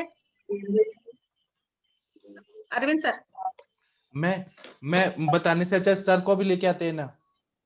ये से सर तो आ रहे हैं, अभी मोबाइल से कनेक्ट होंगे सर, आप तब तक बोलते रहिए माधव रसायन रस माधव के अरविंद बारे में। Sir just hello Arvind ji sir, sir को हम कनेक्ट कर रहे हैं, जस्ट तब तक आप शुरू रखिए, हम जी जी मोबाइल पे शिफ्ट कर रहे हैं।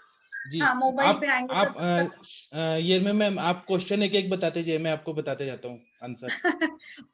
रस माधववटी के बारे में पूछे, अलग से क्वेश्चन पूछे, जो अलग यहाँ से पे भी क्वेश्चन पूछ अलग भी बहुत सारे क्वेश्चन पूछिए। क्वेश्चन आ रहे हैं, अलग से आ रहे हैं जी तो। जी, आप क्वेश्चन पूछते रहे, मैं बताते रहता हूँ। अच्छा, डायबिटीज के बारे में बताइए सर। डायबिटीज मधुमेह में किस प्रकार से कॉम्प्लिकेशंस अगर हो तो आयुर्वेदिक ट्रीटमेंट बताइए। हाँ, अभी जब हम प्रमेह व्याधि देखते हैं तो उसमें क्या होता है, आविल मूत्रता, बहुमूत्रता और त्वचा, रक्त, मांस, लसिका, सॉरी उसमें 10 दूष्य रहते हैं। रस, रक्त, मांस, मेद, ये सारे जो 10 दूष्य होते हैं, जलीय दूष्य, वह उनकी दृष्टि होती है। और जब प्रमेह पीड़िका वगैरह बढ़ जाती है तो उसके वजह से ना कॉम्प्लिकेशंस हो जाते हैं, diabetic neuropathy, diabetic retinopathy, diabetic maculopathy, ऐसे कॉम्प्लिकेशन हो जाते हैं। तो चिकित्सा करते टाइम हमें धात्वग्नि को अच्छा करना चाहिए, धात्वग्नि को अच्छा करना है और क्लेद का निर्हरण करना है, और जो मूत्र व स्त्रोतस है उसको ठीक करना है, उस पर ध्यान इसमें देने हम से। कोविड इसमें दे सकते हैं, रसमाधव दे सकते हैं, हाँ दे मधुमेह। सकते हैं, हाँ उसमें दे सकते हैं, वो धात्वग्नि को अच्छा करता है और फिर उसका इफेक्ट जो संप्राप्ति भंग करने में है उसका बहुत अच्छा उपयोग हो सकता है। वातिक शिरोशूल में क्या देंगे सर? वातिक शिरोशूल वातिक शिरशूल में उसमें हाँ, तो जो नस्य वात की, हाँ, yes, हाँ, बताइए। वातिक शिरशूल में देखेंगे कि मलावष्टम्भ बहुत ज्यादा रहता है, रात्रि जागरण होता है, किसी ना किसी तरह से वायु का प्रकोप हुआ रहता है। तो पहले तो हम लोग अनुलोमन द्रव्य देंगे, जैसे पेट साफ हो जाए, वायु का अनुलोमन हो जाए, और उसके बाद में नस्य का बहुत ज्यादा अच्छा उपयोग रहता है उसमें। हाँ सर आ गए हैं जी, सर जी आप आ गए हैं। आ गए सर? हाँ हाँ सर आ गए। Okay okay. जी सर। सर कंटिन्यू करता please, please continue. Jamadagni sir, आप प्रश्न पूछिए। पल्मोनरी फाइब्रोसिस के बारे में आप बता रहे थे। नहीं, वो तो हो गया, शीतर के बारे में बोल रहे हैं। हाँ हाँ, शीत्र यस के यस, बारे में। श्वेत्र विटिलिगो, यस सर, यस। तो शीतर के बारे में रसोमाधव की इसका फायदा होता है, और खून अगर अच्छा हो गया, रक्त अच्छा हो गया, तो इस बीमारी में ज्यादा फायदा हो जाता है। त्वचा या स्किन का विभाजन करता है, उसको पोषण जो मिलने वाला है वो पाचक से मिलने वाला है। वैसे अगर देखा जाए तो शीघ्र का संबंध पूर्व कर्मज व्याधि से भी लगाया है या पूर्व कर्म विपाक से भी लगाया गया है। अक्सर ऐसा पाया जाता है जिनको पेट में कृमि है, कीड़े है, या गृहणीगत पचन जिनका अच्छा नहीं है, उन लोगों को ये तकलीफ ज्यादा हो जाती है। गृहणीगत पचन बिगड़ गया तो मधु का फल जो बताया है उसका, उसमें किलास ये शब्द तेलंगी ने बताया है। अब ऐसा क्यों होता है, तो उसका असर हमारे स्किन के ऊपर आने के लिए उसका असर हमारे स्किन के ऊपर बहुत ज्यादा आता है।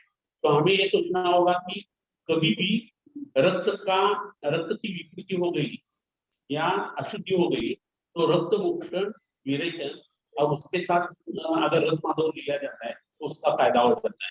इसके साथ लगाने के लिए कृष्ण बीज तेल या बाकी के तेल जो है वो भी आप इस्तेमाल कर सकते हैं। सर बच्चों में अगर डायबिटीज हो, जुवेनियल डायबिटीज में हम किस प्रकार से इसका उपयोग कर सकते हैं? बच्चों के डायबिटीज, जुवेनाइल डायबिटीज के लिए जो कुछ दवाई इसमें उसमें माधव रसायन प्लस जो है उसका फायदा ज्यादा होता है, लेकिन उसमें खाने का एक तरीका जो होता है वो भी होना बहुत जरूरत है। डाइट प्लान में उनको बच्चों को जितना रॉ खाना दिया जाए वो हजम होने में बहुत दिक्कत होती है, जरूर रहता है, लेकिन मनुष्य का खाना जो है वो पत्ते ऐसा ही पहले से आ गया है। लेकिन ग्राम में जब से लोगों ने शुरू कर दिया तब से रक्तपीति की संप्राप्ति या रक्तदाब बढ़ने की संप्राप्ति या मधुमेह की संप्राप्ति जो अभी डायबिटीज मिलिटस बोलते हैं और डायबिटीज इंसिडेंस वगैरह के इंसिडेंस से ज्यादा बढ़ गए। तो इसमें एक बात हमें समझनी होगी कि खाना हमारा जितना कच्चा होता रहेगा, खाते जाएंगे हम उतना, यानी नेचर की तरफ जितना जाएंगे उतना अच्छी तरह से ये इस बीमारी के ऊपर काबू पा सकते हैं। खून में शक्कर बढ़ गई इसका मतलब आयुर्वेद कभी मधुमेह मानता नहीं। आयुर्वेद का मधुमेह का संबंध है वो सामान्य लक्षण देखा प्रभुता विलुप्तता ऐसा है। शीत में है, इक्षुमेह और मधुमेह, ये तीन में भी सिर्फ शक्कर की जो बात कही गई है वो भी मूत्र के हिसाब से है। तो खून में शक्कर बढ़ गई तो उसके जो सिम्टम दिखते हैं उसमें तृष्णा ये लक्षण ज्यादा पाया जाता है। तो तृष्णा के ऊपर अगर काम कर देते हैं, रसादिपूर्ण लोकेश्वर ऐसी दवाएं अगर इस्तेमाल करते हैं तो जुवेनाइल डायबिटीज के ऊपर ज्यादा अच्छा असर आ जाता है। लेकिन फिर भी इन लोगों को अगर सुबह को 8 से 10 बजे तक फल खाने के लिए दे दिया जाए, उसके बाद एक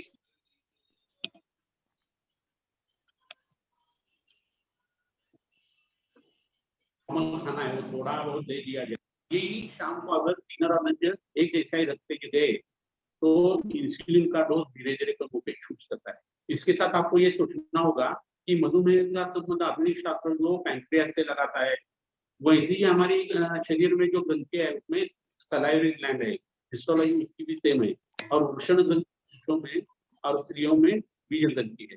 तो बीज ग्रंथियों की दवाएं, वृषण ग्रंथियों की दवाएं जो वाजीकरण आते हैं बीज के, वो पैंक्रियास के ऊपर काम करने वाली जो तृष्णा रोग में आई हुई दवाएं और लाला ग्रंथि के ऊपर करने वाली दवाएं, इतना बड़ा मोटा जो स्पेक्ट्रम है जुवेनाइल डायबिटीज के लिए फायदा करता रहता है।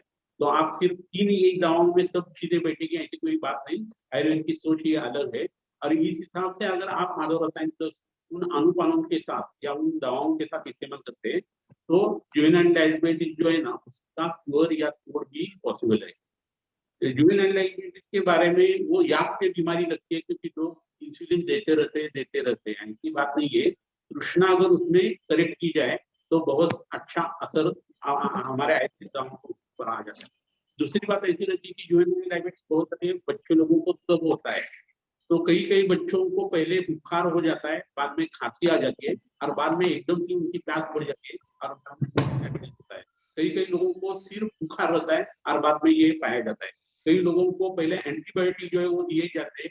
9 बरस के अंदर अगर बच्चे लोगों को एंटीबायोटिक दिए गए तो उसका असर जो है हमारे आंतों के ऊपर आता है, नास के ऊपर आता है और बाद में लक्षण आ जाता है। तो ऐसी बहुत सारी चीजें अलग अलग डायग्नोसिस पहले रहता है, ट्रिगर फैक्टर अलग रहते हैं और उस हिसाब से हमें संप्राप्ति उसकी पहले देखनी होगी, सोचनी होगी। आप ऐसा कभी भी मत करें कि निदान एलोपैथिक और आयुर्वेदिक दवा है, ऐसा हो ही नहीं सकता। आपको बाकी के लोग कितने भी हंसेंगे तो भी कोई बात नहीं, लेकिन आपका निदान जो है वो आयुर्वेदिक ही होना चाहिए। हम बड़ी बीमारियां जो रहते हैं उसका निदान लेते हैं एलोपैथी का और उसके हिसाब से आयुर्वेद की दवा देते हैं, ये गलत है। यानी समझो किसी को पथरी हो गई है और चंद्रप्रभा देते हैं, किसी को रीनस स्टोन हो गया है तो आप कोरोना देते हैं, ये गलत बात है, ऐसा कभी नहीं करना चाहिए।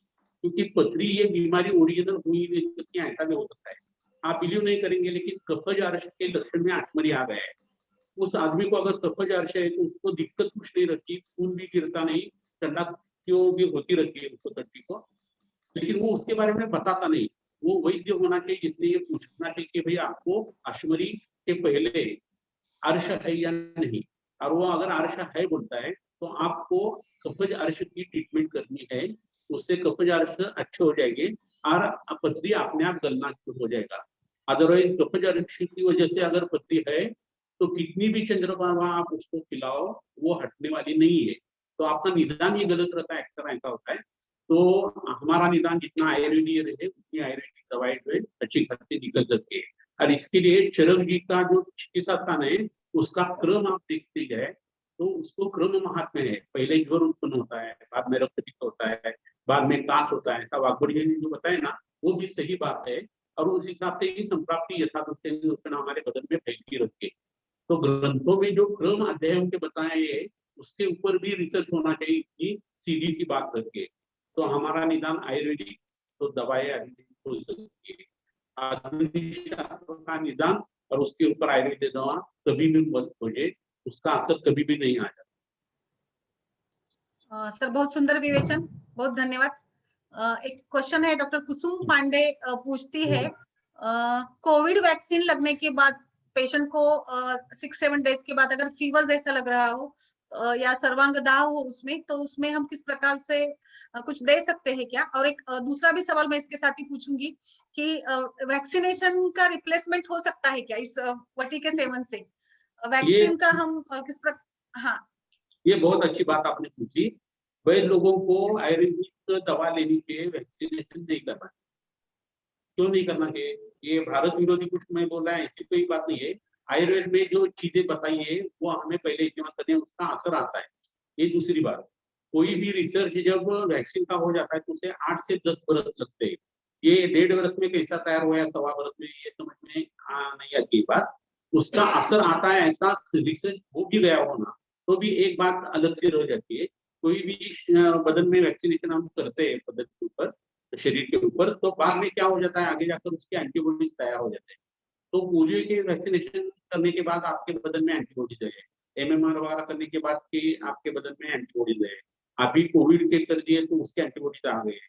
तो ये एंटीबॉडीज एक दूसरे के साथ कैसा बर्ताव करता है इसका रिसर्च होना बहुत जरूरी है, जो कि होता नहीं है एक तरह से। और उसकी वजह से ऑटोइम्यून डिसीज जो है वो बढ़ रहे हैं। और स्मृति के ऊपर टिश्यू लेवल की जो स्मृति रहती है, हर एक ऑर्गन की स्मृति रहती है, मसल को स्मृति रहती है, इसलिए पंचभौतिक अग्नि अच्छी तरह से काम कर सकते हैं। तो हमें ये करना जरूरी नहीं है। हमें क्या करना चाहिए, होश की तरफ देखना चाहिए, सुबह को जल्दी उठना चाहिए, प्राणायाम करने चाहिए, जो कच्ची चीजें हमने बताई वो खानी चाहिए, अग्नि का रक्षण होना चाहिए, स्वस्थ के नियम जो है उसका परिपालन होना चाहिए, ब्रह्मचर्य का पालन होना चाहिए। ये सब चीजें आप करते गए ना तो ये इन्फेक्शन, कौन सा भी इन्फेक्शन नहीं होने वाला। यानी स्वस्थ का पहले सीखना चाहिए। फिर भी रस माधव वटी जो है वो प्रिवेंशन के लिए बहुत फायदा करती है।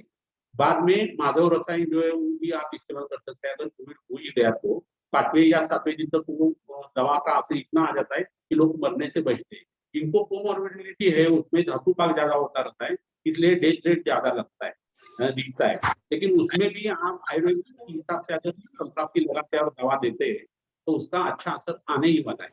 फिर भी जिन्होंने किसी ने वैक्सीनेशन कर ही लिया है उन लोगों को बाद में बुखार आता है तो वो निकालना नहीं है बदली में से, नहीं तो उसका असर जो है एंटीबॉडी तैयार करने में दिक्कत हो जाएगी और उसका फायदा नहीं मिलेगा। ये पहली बात आप सोचो। दवा जिस चीज की करनी है उसका रीजन जो है वो बहुत इंपॉर्टेंट है। तो अगर आपको दिखता है कि इंजेक्टेबल लगाए तो आघात हो गया, आघात में वात रक्त की संप्राप्ति हो जाती है, तो वात रक्त या वात पित्त ज्वर का फांड भी आपने ले लिया, राक्षादी ही, तो भी ये लक्षण जो है कम होने वाला है। और फिर भी वैक्सीनेशन का जो आपको सो कॉल्ड अच्छा असर आने वाला है वो क्या है, वहां से आप दे सकते और इससे आप मुक्ति पा सकते हैं। लेकिन मेरा ऐसा पक्का मानना है आप उस फॉर्म में लिख दो कारण जो है हम आयुर्वेदिक दवा ले रहे हैं और यही बात चल रही है। यूरोपियन कंट्री में आयुर्वेद नहीं है, वहाँ स्पाइसेस या मसाला नहीं है। हमारे खाने में मसाला बहुत सारा रहता है।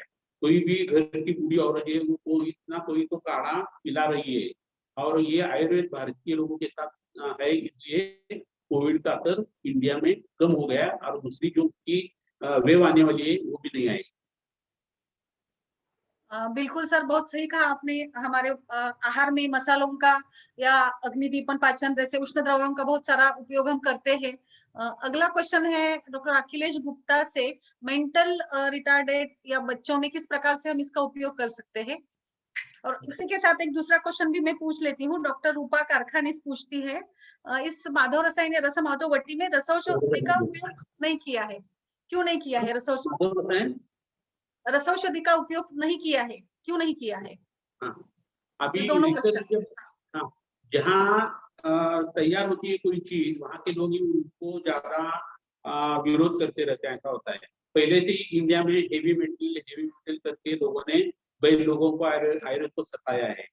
जो कोई बैल उसकी दवाएं बनाता है रसौषधि, उसमें तैले तकड़े गवां उतरे इस हिसाब से शोधन हो जाता है, सामान्य शोधन, बाद में विशेष शोधन हो जाता है और वो सब दवाएं जब सेंद्रीय हो जाती है तो हमारे गैस्ट्रोइंटेस्टाइनल ट्रैक्ट में ही एब्जॉर्ब हो जाती है, वहाँ ही अवस्था पाक के ऊपर वो काम करती रहती है। फिर भी हमने अगर ये दवाई डाली होती है और उसमें मेथिल ऐसा दिखाई देता है तो एफडीए से लेकर सब लोग जो है ना वो अलग दृष्टि से देखते हैं।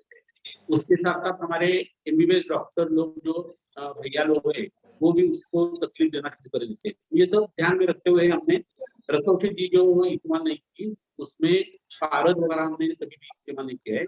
और माधव रसायन इस्तेमाल किया है उसका हर एक का पहले हमने रिसर्च करके उसमें जो इस्तेमाल किए हैं, लेकिन पारद और गंधक उसमें हमने डाला नहीं है। ये एक बात।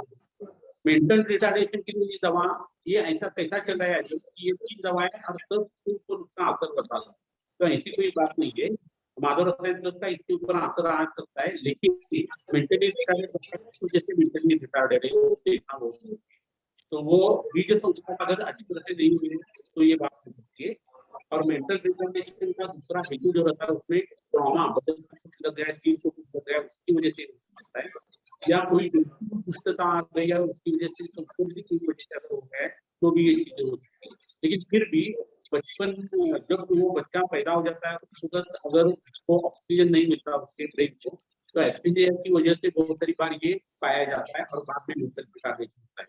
कभी कभी गति मंदत में यानी ऑटिज्म की भी बीमारी हो सकती है और ऐसा रहे तो हमें अलग अलग तरीके से ढूंढते रहना है। लेकिन इन बच्चों को अनावस्थित तो वात का कारण होता है जो नानात्मक विकार में वात वैद्य ने बताया।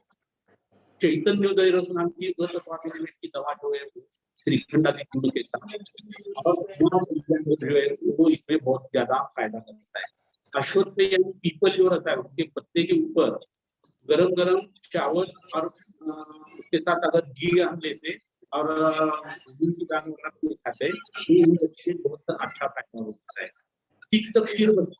अस्थिगत वात के लिए बताइए, उसके आगे मज्जा धातु है और ब्रेन की जो मज्जा धातु की टिश्यू है तो इसका फायदा हो सकता है।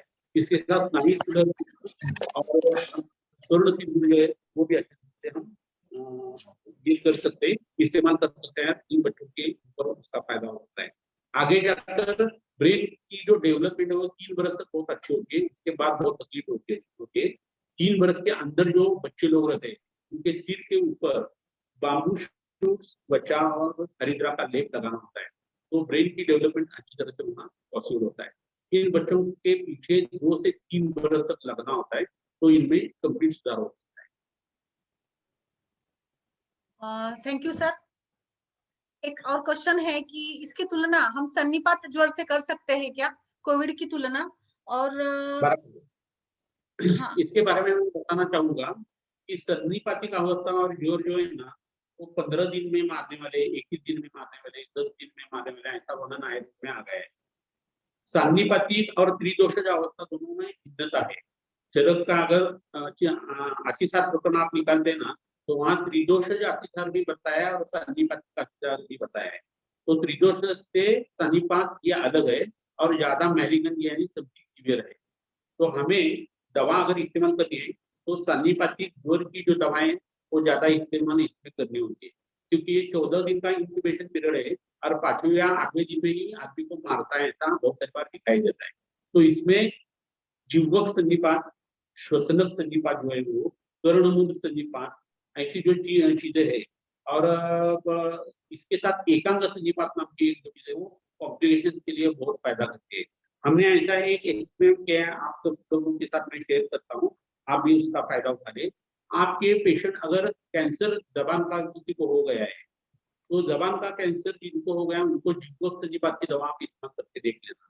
जबान के ऊपर जाने वाली जितनी अच्छी दवाएं जीवा के ऊपर जाने वाली, वो सब उसमें इस्तेमाल की है। अगर दूसरा कोई पेशेंट आ गया और उसके कर्ण में कैंसर की बीमारी हो गई है, तो कर्णमूल सन्निपात की दवा आप इस्तेमाल करके देख सकते हैं। वैसा ही फेफड़ों में अगर पोस्ट कोविड जो कॉम्प्लिकेशन के हिसाब से फाइब्रोसिस हो जाता है, उसके लिए श्वसन ज्वर की दवा हम उपयोग ला सकते हैं। तो सन्निपातिक प्रकरण हर अलग नजरिए से हम देख सकते हैं और उसकी जो दवा है बाकी के कॉम्प्लिकेशन या मैलिग्नेंट सिचुएशन के लिए आप इस्तेमाल कर सकते हैं। ये एक नया नजरिया है, इसके हिसाब से आप प्रैक्टिस अच्छी तरह से आपके बढ़ा सकते हैं और उसका फायदा आपके पक्का हो जाएगा। धन्यवाद सर। डॉक्टर कौर पूछती है, अल्कोहल या कोई भी एडिक्शन अगर हो तो इसमें किस प्रकार से हम इसका यूज कर सकते हैं? तो अल्कोहल एडिक्शन का संबंध जो रहता है हमारे मनोदेश से रहता है, बुद्धि तत्व से रहता है, और उसके साथ मज्जा तत्व हमारे बदन में जो रहता है उसके ऊपर उसका काम होने वाला है। विष के गुण और मध्य के गुण सामान्य बताए, सिर्फ उसकी टेस्ट अलग है। अम्ल रस का मध्य रहता है, कड़वा और अम्ल, और विष की जो रुचि है वो बताई नहीं, वो अचिंत्य रहती है। इस हिसाब से हमें सोचना चाहिए। तो आप क्या कर सकते हैं, मदान्ते की जो दवाएं रहती है वो ड्रग एडिक्शन, जो दारू का जो एडिक्शन है उसके लिए आप फायदा उससे ले सकते हैं। दूसरा, अगध तंत्र में जो चीजें आ गई वो पूरी की पूरी आपको मध्य के लिए लागू कर सकते हैं आप। ये सोच आपके लिए बहुत इंपॉर्टेंट है और उस हिसाब से वो दवा देंगे। ये 2 चीजें होंगी। प्याज जो रहता है उसके साथ सुवर्ण सूक्ष्म जब देते हैं, प्याज को गर्म करना है तवे के ऊपर या गैस के ऊपर, उसका रस निचोड़ कर निकालना है और उसके साथ सुवर्ण सूक्ष्म अगर देते हैं ना, तो जो डिजायर रहती है दारू की वो कम होती जाती है। एक बात। दूसरा, ऐसी दूसरी एक मैं आपको बात बताता है कि सड़ा हुआ नारियल जो रहता है, अंदर से जो गत्ता हो गया है, उसको हमें लेना है और लेमन जो रहता है, जिसको मराठी में बोलते हैं, उसमें वो घुसेड़ कर पूरा का पूरा जो नारियल है वो भर देना है और उसको टांग कर अगर आप कहीं रख देते हैं ना, तो धीरे धीरे वो सूखना शुरू हो जाता है लेमन, और उसका बाद में चूड़ करके उन लोगों को देना है। तो दारू के बारे में जो एफिनिटी रहती है वो कम होना शुरू हो जाता है। तीसरी बात ऐसी रहती है, उस आदमी को जिस ब्रांड की वो दारू लेता है उसका 5 या 10 ml का डोज जो है वो लेना है, उसमें दूध मिलाना है 100 ml तक और उसका बस्ती लगवाना है और धीरे धीरे दारू कम करनी है। पादेनापत्य मध्यस्थम पाद पादेन माटे, और दूध की मात्रा जो है वो धीरे धीरे कम करते गए, दारू की जो मात्रा रहती है वो बस्ती में बढ़ाते जाए। ऐसा अगर करते गए 40 ml तक जब किए जाती है तो दारू छुटती है पूरी की पूरी। इसके साथ अम्बलीफेरी फैमिली जो है, यानी गाजर है, अजवाइन है, शिल्पा वगैरह जो है, उस सब चीजों का चूर्ण बनाकर जब आप पेट में लेते हैं खाना खाने के बाद, तो दारू के प्रति जो एफिनिटी रहती है वो धीरे धीरे कम आती है। इसके साथ शिरोधारा और मत्स्यासन ये बहुत फायदा करता है। एक ही आदमी अगर बैठ कर पीता हो ना तो उसकी दारू आसानी से छूट सकती है, लेकिन 8-10 लोग एक साथ मिलकर जब पीते हैं ना तो हर एक को कभी ना कभी लगता है कि दारू छोड़ दो, दारू छोड़ दो, और दूसरा उसको लेके आता है, खिलाता है। तो अकेला रहना इसमें बहुत जरूरी है। और जैसा हमने बताया वैसा दारू भी थोड़ी थोड़ी कम करनी है और दूध की क्वांटिटी बढ़ाकर पेट में लेनी है, और बस्ती का उल्टा करना है, जो मैंने अभी बताया। तो इससे पक्की दारू जो है ना वो छूट के एडिक्शन जो है वो रहता है वो थोड़ा निकल जाता है।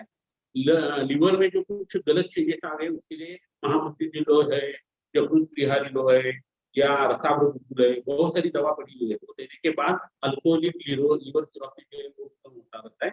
जिनको लिवर सिरोसिस का ज्यादा प्रॉब्लम है उनको जलोदर की और रक्त पित्त की ट्रीटमेंट और परहेज जब हम करते हैं तो उससे भी वो छुटकारा पाते हैं।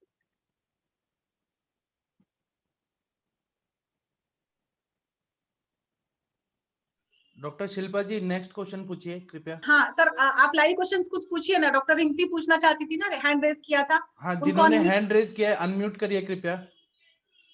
सर शायद डॉक्टर रिम्पल जी कृपया अनम्यूट करके क्वेश्चन पूछिए direct. Doctor Arvind Saxena ji. Sir मेरा एक क्वेश्चन है सर, आपने बताया अभी कि डायबिटिक और हाइपरटेंसिव पेशेंट में इसकी डोज एडजस्टमेंट ऋतु के हिसाब से किस तरह से करनी है सर। और दूसरा क्वेश्चन ये है कि जैसे हमारा आपने बताया कि इसमें वायरस लोड और जो कितना वायरस लोड और कितना आरटीपीसीआर का के हिसाब से डोज एडजस्टमेंट कैसे करनी। जैसे आरटीपीसीआर कम है और वायरस लोड ज़्यादा है तो डोज ज़्यादा देनी है या कम देनी है। और जो आपने मार्कर बताया इंटरल्यूकिन 6 और फेरिटिन, वो आपने बताया 5 दिन में नेगेटिव आ जाते हैं सर, तो वो उसके बारे में सर बताइए एक बार दोबारा।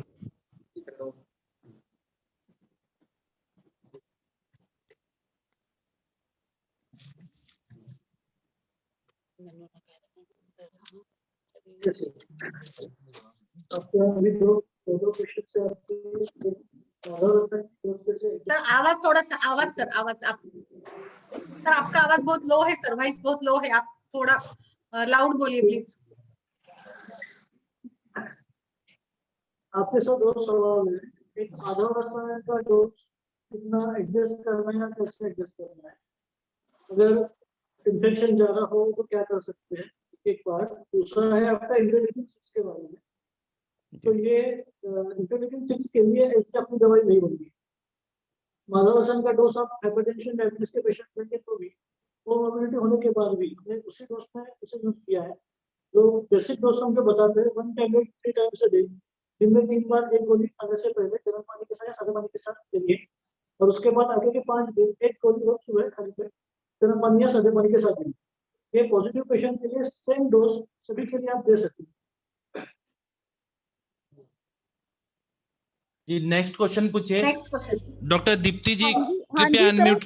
जी पूछिए। प्रणाम सर, प्रणाम सर। मैंने एक पूछना था, जैसे बहुत पेशेंट्स ऐसे होते हैं जिनको ना सर बहुत डकार आते हैं, इस बार बार आते रहते हैं और अग्निमान रहता है और कोलेस्ट्रॉल टीजी उनका बढ़ा हुआ रहता है, तो सर उसमें हम क्या कर सकते हैं। सर दीपन पाचन करा लिया लेकिन थोड़े दिन बाद फिर वैसा ही प्रॉब्लम आ जाती है। ये ऊर्ध्ववात नाम की बीमारी है और आमाशयगत वात की ट्रीटमेंट इसके लिए लागू हो जाती है। ये लोग अगर मोटे रहे तो उनका मोटापा कम होना बहुत जरूरी रहता है, इसलिए उनका खाना है वो शाम का भुना हुआ होना चाहिए। दोपहर का खाना जो है वो अच्छी तरह से वो ले सकते हैं, लेकिन फिर भी सहिंजन यानी शोभांजन नाम की जो वनस्पति है उसकी छाल जो निकालनी है, हरी छाल जो रहती है वो इस्तेमाल करनी है, वो कूट कर लेनी है और उसका काढ़ा बनाना है। समझो 2 चम्मच आपने वो सहिंजन की छाल जो है वो ले लिया और वो कूट कर ले ली, तो उसमें 1 कप पानी मिलाना है और उबालकर आधा कप उसको बनाना है। और उसके साथ गंधक रसायन अगर देते हैं ना तो ये डकारे ज्यादा आना कम हो जाता है। षडधरण चूर्ण नाम की जो दूसरी दवा है वो खाना खाने के पहले देनी चाहिए, और सुवर्ण सूचक खाना खाने के बाद अदरक के साथ और शहद के साथ देना चाहिए, तो ये डकारे ज्यादा आना अपने आप कम होना शुरू हो जाता है। मेद ज्यादा अगर बदन में बढ़ गया तो फैट की इन्फिल्ट्रेशन अगर रहे या स्थूल्य रहे तो स्थूल्य की ट्रीटमेंट करना बहुत जरूरी है। स्थूल्य और आरक्षित दवाएं एक साथ आयुर्वेद में दी जाती है। और उसमें जब हो जाता है तो ही ऊर्ध्ववात हो जाता है। इसलिए पेट साफ होना बहुत जरूरी रहता है और इसके लिए दशमूला और धानुतक का बस्ती भी बाद में इस्तेमाल करते हैं। नमस्कार जी। डॉक्टर वैद्य खुशबू जी, आपका क्वेश्चन पूछिए। डॉक्टर दीप्ति जी, डॉक्टर नीलम जी क्वेश्चन पूछिए। प्रणाम सर, मेरा क्वेश्चन है। एक करके। हेलो। नेक्स्ट मीटिंग के लिए जा रहे हैं, क्या हेलो। सवाल होगा आपका? हाँ, डॉक्टर दीप्ति जी क्वेश्चन पूछिए कृपया। जी नमस्ते सर, एक पेशेंट है सर जलोदर का। Hello, just a second, I want to interrupt. प्रणाम सर। के लिए जा रहे हैं, so this will be a last question. हाँ जी जी पूछिए क्वेश्चन। जी सर, एक पेशेंट है जलोदर का, उसका ट्यूबरकुलोसिस का हिस्ट्री है। वो जब आई थी तो उसका एब्डोमिनल टैपिंग हुआ था 2 लीटर्स जी तक। सर। पास आई थी तो स्वेलिंग वगैरह कुछ नहीं था सर। उसको अग्निमांद्य था, आम की लक्षणें थी। उसको सर दीपन पाचन करवाया है, आरोग्यवर्धिनी फलत्रिकादि कुकुल गोक्षरादि कुकुल से अंबुशोषण गण भी स्टार्ट किया है। पर उसके जो एंटी ट्यूबरकुलर ड्रग्स चालू है ना, उसकी वजह से उसको सर फिर से यही डिस्कम्फर्ट हो रहा है, एब्डोमिनल डिस्कम्फर्ट। तो वो ये मेडिसिन छोड़ना चाहती है। तो सर वो उनका रेजिमेंट था 8 मंथ्स का, तो हम छोड़ सकते हैं सर? आयुर्वेदिक ट्रीटमेंट उसको अच्छा इम्प्रूव कर रहा है तो? उस पेशेंट को कैंसर है? नहीं, ट्यूबरकुलोसिस के लेडीज है या जेंट्स है? लेडीज है, जस्ट मैरिड है, 22 इयर्स ओल्ड, मेंसेस नॉर्मल है। अच्छा, और लिवर का स्टेटस क्या है? जी क्या सर? लिवर का स्टेटस क्या है? लीवर कैसा है? सिरोसिस है, ऐसी बात है? नहीं, अभी सिरोसिस नहीं हुआ है, फैटी लिवर है ओनली। अच्छा, ठीक है। तो और हेपेटाइटिस बी पॉजिटिव वगैरह नहीं है ना? नहीं। ठीक है। पहली बात ये है कि हमको वो 20 वर्षों से लागू होने के ऐसा कुछ मुझे लगता नहीं है। पहली बात ऐसी है कि लीवर में जो फैट जो है वो आयुर्वेदिक हिसाब से हमें देखते हैं रक्त में मेद धातु का विमार्गगमन है। खून का जो वो यकृत है और उसमें मेद आ गया है। तो मेद वहां गया क्यों और खून ने उसका आने क्यों दिखा, ये 2 सवाल पैदा हो जाते हैं। तो उसमें हमें क्या करना चाहिए? पहले रक्त का प्रस्ताव होना चाहिए, रक्त होनी चाहिए और उसके साथ मेद धातु की जो ट्रीटमेंट है वो होनी चाहिए। दोनों में विरेचन कॉमन आ जाता है, इसलिए यहाँ विरेचन देना बहुत जरूरी है। उसके लिए इंद्रावण योग नाम की एक योग मिलता है। ये कड़ू इंद्रावण या इंद्रावण नाम की जो वनस्पति है वो पांडुरोग अध्याय में भी आमवात नाम का जो शब्द आ गया है, उसमें वो दवा आ गई है। फलत्रिक, निशोत्तर, इंद्रावण, इसका काढ़ा बनाकर उसमें गोमूत्र डालना होता है। वो गोमूत्र जो रहता है गाय का, वो 4 बार हमें फिल्टर करना है और बाद में इस्तेमाल करने के लिए देना है पेशेंट को। हर सुबह को ये दवा देनी होती है, उससे पतले दस्त आ जाते हैं। पेट में जो पानी जम गया है वो संघात की हिसाब से बाहर गिर जाता है, अग्नि का संदूषण होना शुरू हो जाता है। ये जब शुरू होता है तो पानी भी पीना नहीं होता, सिर्फ दूध के ऊपर पेशेंट को रखना है। गाय का दूध जो रहता है वो सुबह शाम दोपहर को देना है। उसको तो दोपहर को उसको ज्वार की रोटी और मूंग की दाल थोड़ी सी दे सकते हैं, लेकिन बगैर नमक की देनी। ऐसा करने के बाद उसका पेट जो ढीला होना शुरू हो जाएगा, पानी वहां जो जम गया वो भी कम होता जाएगा। उस वक्त बरगद के जो पत्ते रहते हैं, वट पत्र, वो पेट के ऊपर बांधने चाहिए, या अर्क पत्र जो रहते हैं, रुई जिसको मांदार बोलते हैं, उसके पत्ते जो है वो पेट के ऊपर बांधने चाहिए। इसके साथ रक्त पित्त की ट्रीटमेंट जब हम करते हैं तो उसके साथ महामृत्युंजय लोह नाम की जो दवा है वो सुवर्ण के साथ और कच्ची मूली जो रहती है उसके साथ होनी चाहिए। तो लीवर का रीजनरेशन होता है, लीवर से फैट धीरे धीरे लीवर का काम जो है वो नॉर्मल काम हो जाता है। इसके साथ रात को का भी काढ़ा है वो पांडुरोग ने बताइए, वो देनी चाहिए। फलत्रिकामृता वासा किता बुनिंबजा, ये वो काढ़ा है, वो रात को देना चाहिए। अगर ऐसा हम करते हैं तो पेट का आकार भी कम हो जाएगा, वहाँ पानी जो जम गया है वो भी कम होता जाएगा, लीवर फंक्शन उसका अच्छा होना शुरू हो जाएगा और फिर से ये बीमारी आएगी नहीं। इसलिए हमें आगे जाकर उसको पिप्पली रसायन जो है, वर्धमान पिप्पली रसायन, वो देना होगा, तो उससे उसका वो छुटकारा पा सकती है। नमस्ते। हेलो, प्रणाम sir.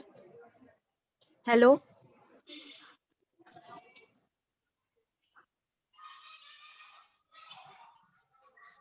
Hello hello, doctor Patil sir, Jamadagni sir is there, doctor Naveen Joshi sir. Hello hello हाँ मैडम, सर की दूसरी एक मीटिंग है, वहाँ पे सर ठीक है निकल ठीक है, रहे हैं। 1-2 मिनट में सर हाँ। वोट ऑफ थैंक्स करके हम सेशन खत्म करते हैं। सो आई हाँ, रिक्वेस्ट आप डॉक्टर कर नवीन दीजिए जोशी सर। हाँ। Doctor Naveen Joshi sir. Sir नहीं है, नवीन जोशी सर नहीं है, आप ही कर दीजिए। सर ज्वाइन तो दिख रहे, आप कर ठीक है दीजिए। ठीक है ठीक है। सो आज के इस सेशन में कोविड और कोविड के बाद इस तीसरी श्रृंखला में वैद्यराज समीर जमदग्नी सर ने अपना अमूल्य वक्त दिया, और जो भी हमारे वैद्य दर्शक थे उनके सारे प्रश्नों के जवाब उन्होंने तुरंत दे दिए और उनका समाधान किया है। बहुत सारे क्वेश्चंस है, महाराष्ट्र के सुप्रसिद्ध वैद्यराज जमदग्नी सर है और उनका काफी साल का अनुभव रहा है, किंतु इस श्रृंखला का उद्देश्य था कि कोविड के बाद इस रसमाधव माधव रसायन वटिका विविध विकारों में किस प्रकार से हम उपयोग कर सकते हैं, और काफी सारा डिस्कशन इस बारे में हो चुका है। ये 3 सेशंस हमने रखे थे। बहुत सारे सवाल आपने जो पूछे हैं, तो अलग अलग कड़ी में हम इसका जवाब सर से बिल्कुल आपके लिए हम अरेंजमेंट करेंगे, क्योंकि आज का ये सेशन एक्सक्लूसिवली फॉर कोविड के बाद विविध विकारों में इस वटी का उपयोग इस बारे में हमने रखा था। और सर आज उत्सव की तैयारी में है और सवेरे से सर ने काफी सारे पेशेंट्स देखे हैं और उनका शेड्यूल व्यस्त है और इसी कारण सर ज्यादा समय नहीं दे पा रहे हैं। तो आगे हम सर से रिक्वेस्ट करके और सेशंस रखेंगे और आपके सारे जवाब जो है वो आपको देने का हम बिल्कुल प्रयास करेंगे आयुष दर्पण के इस प्लेटफॉर्म के माध्यम से।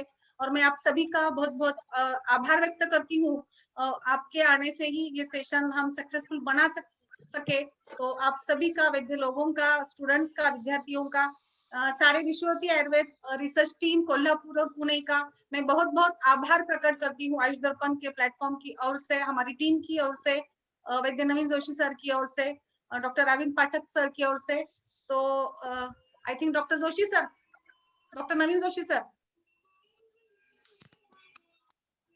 सर नहीं है। अच्छा ठीक है, so I think we are ending the session. Thank you doctor Santosh sir, thank you, thank you all, Dr. Shailas sir, all the team Thank of you, madam. Vishwati Research Ayurved Kolhapur, thank you all, thank you. Thank you, madam.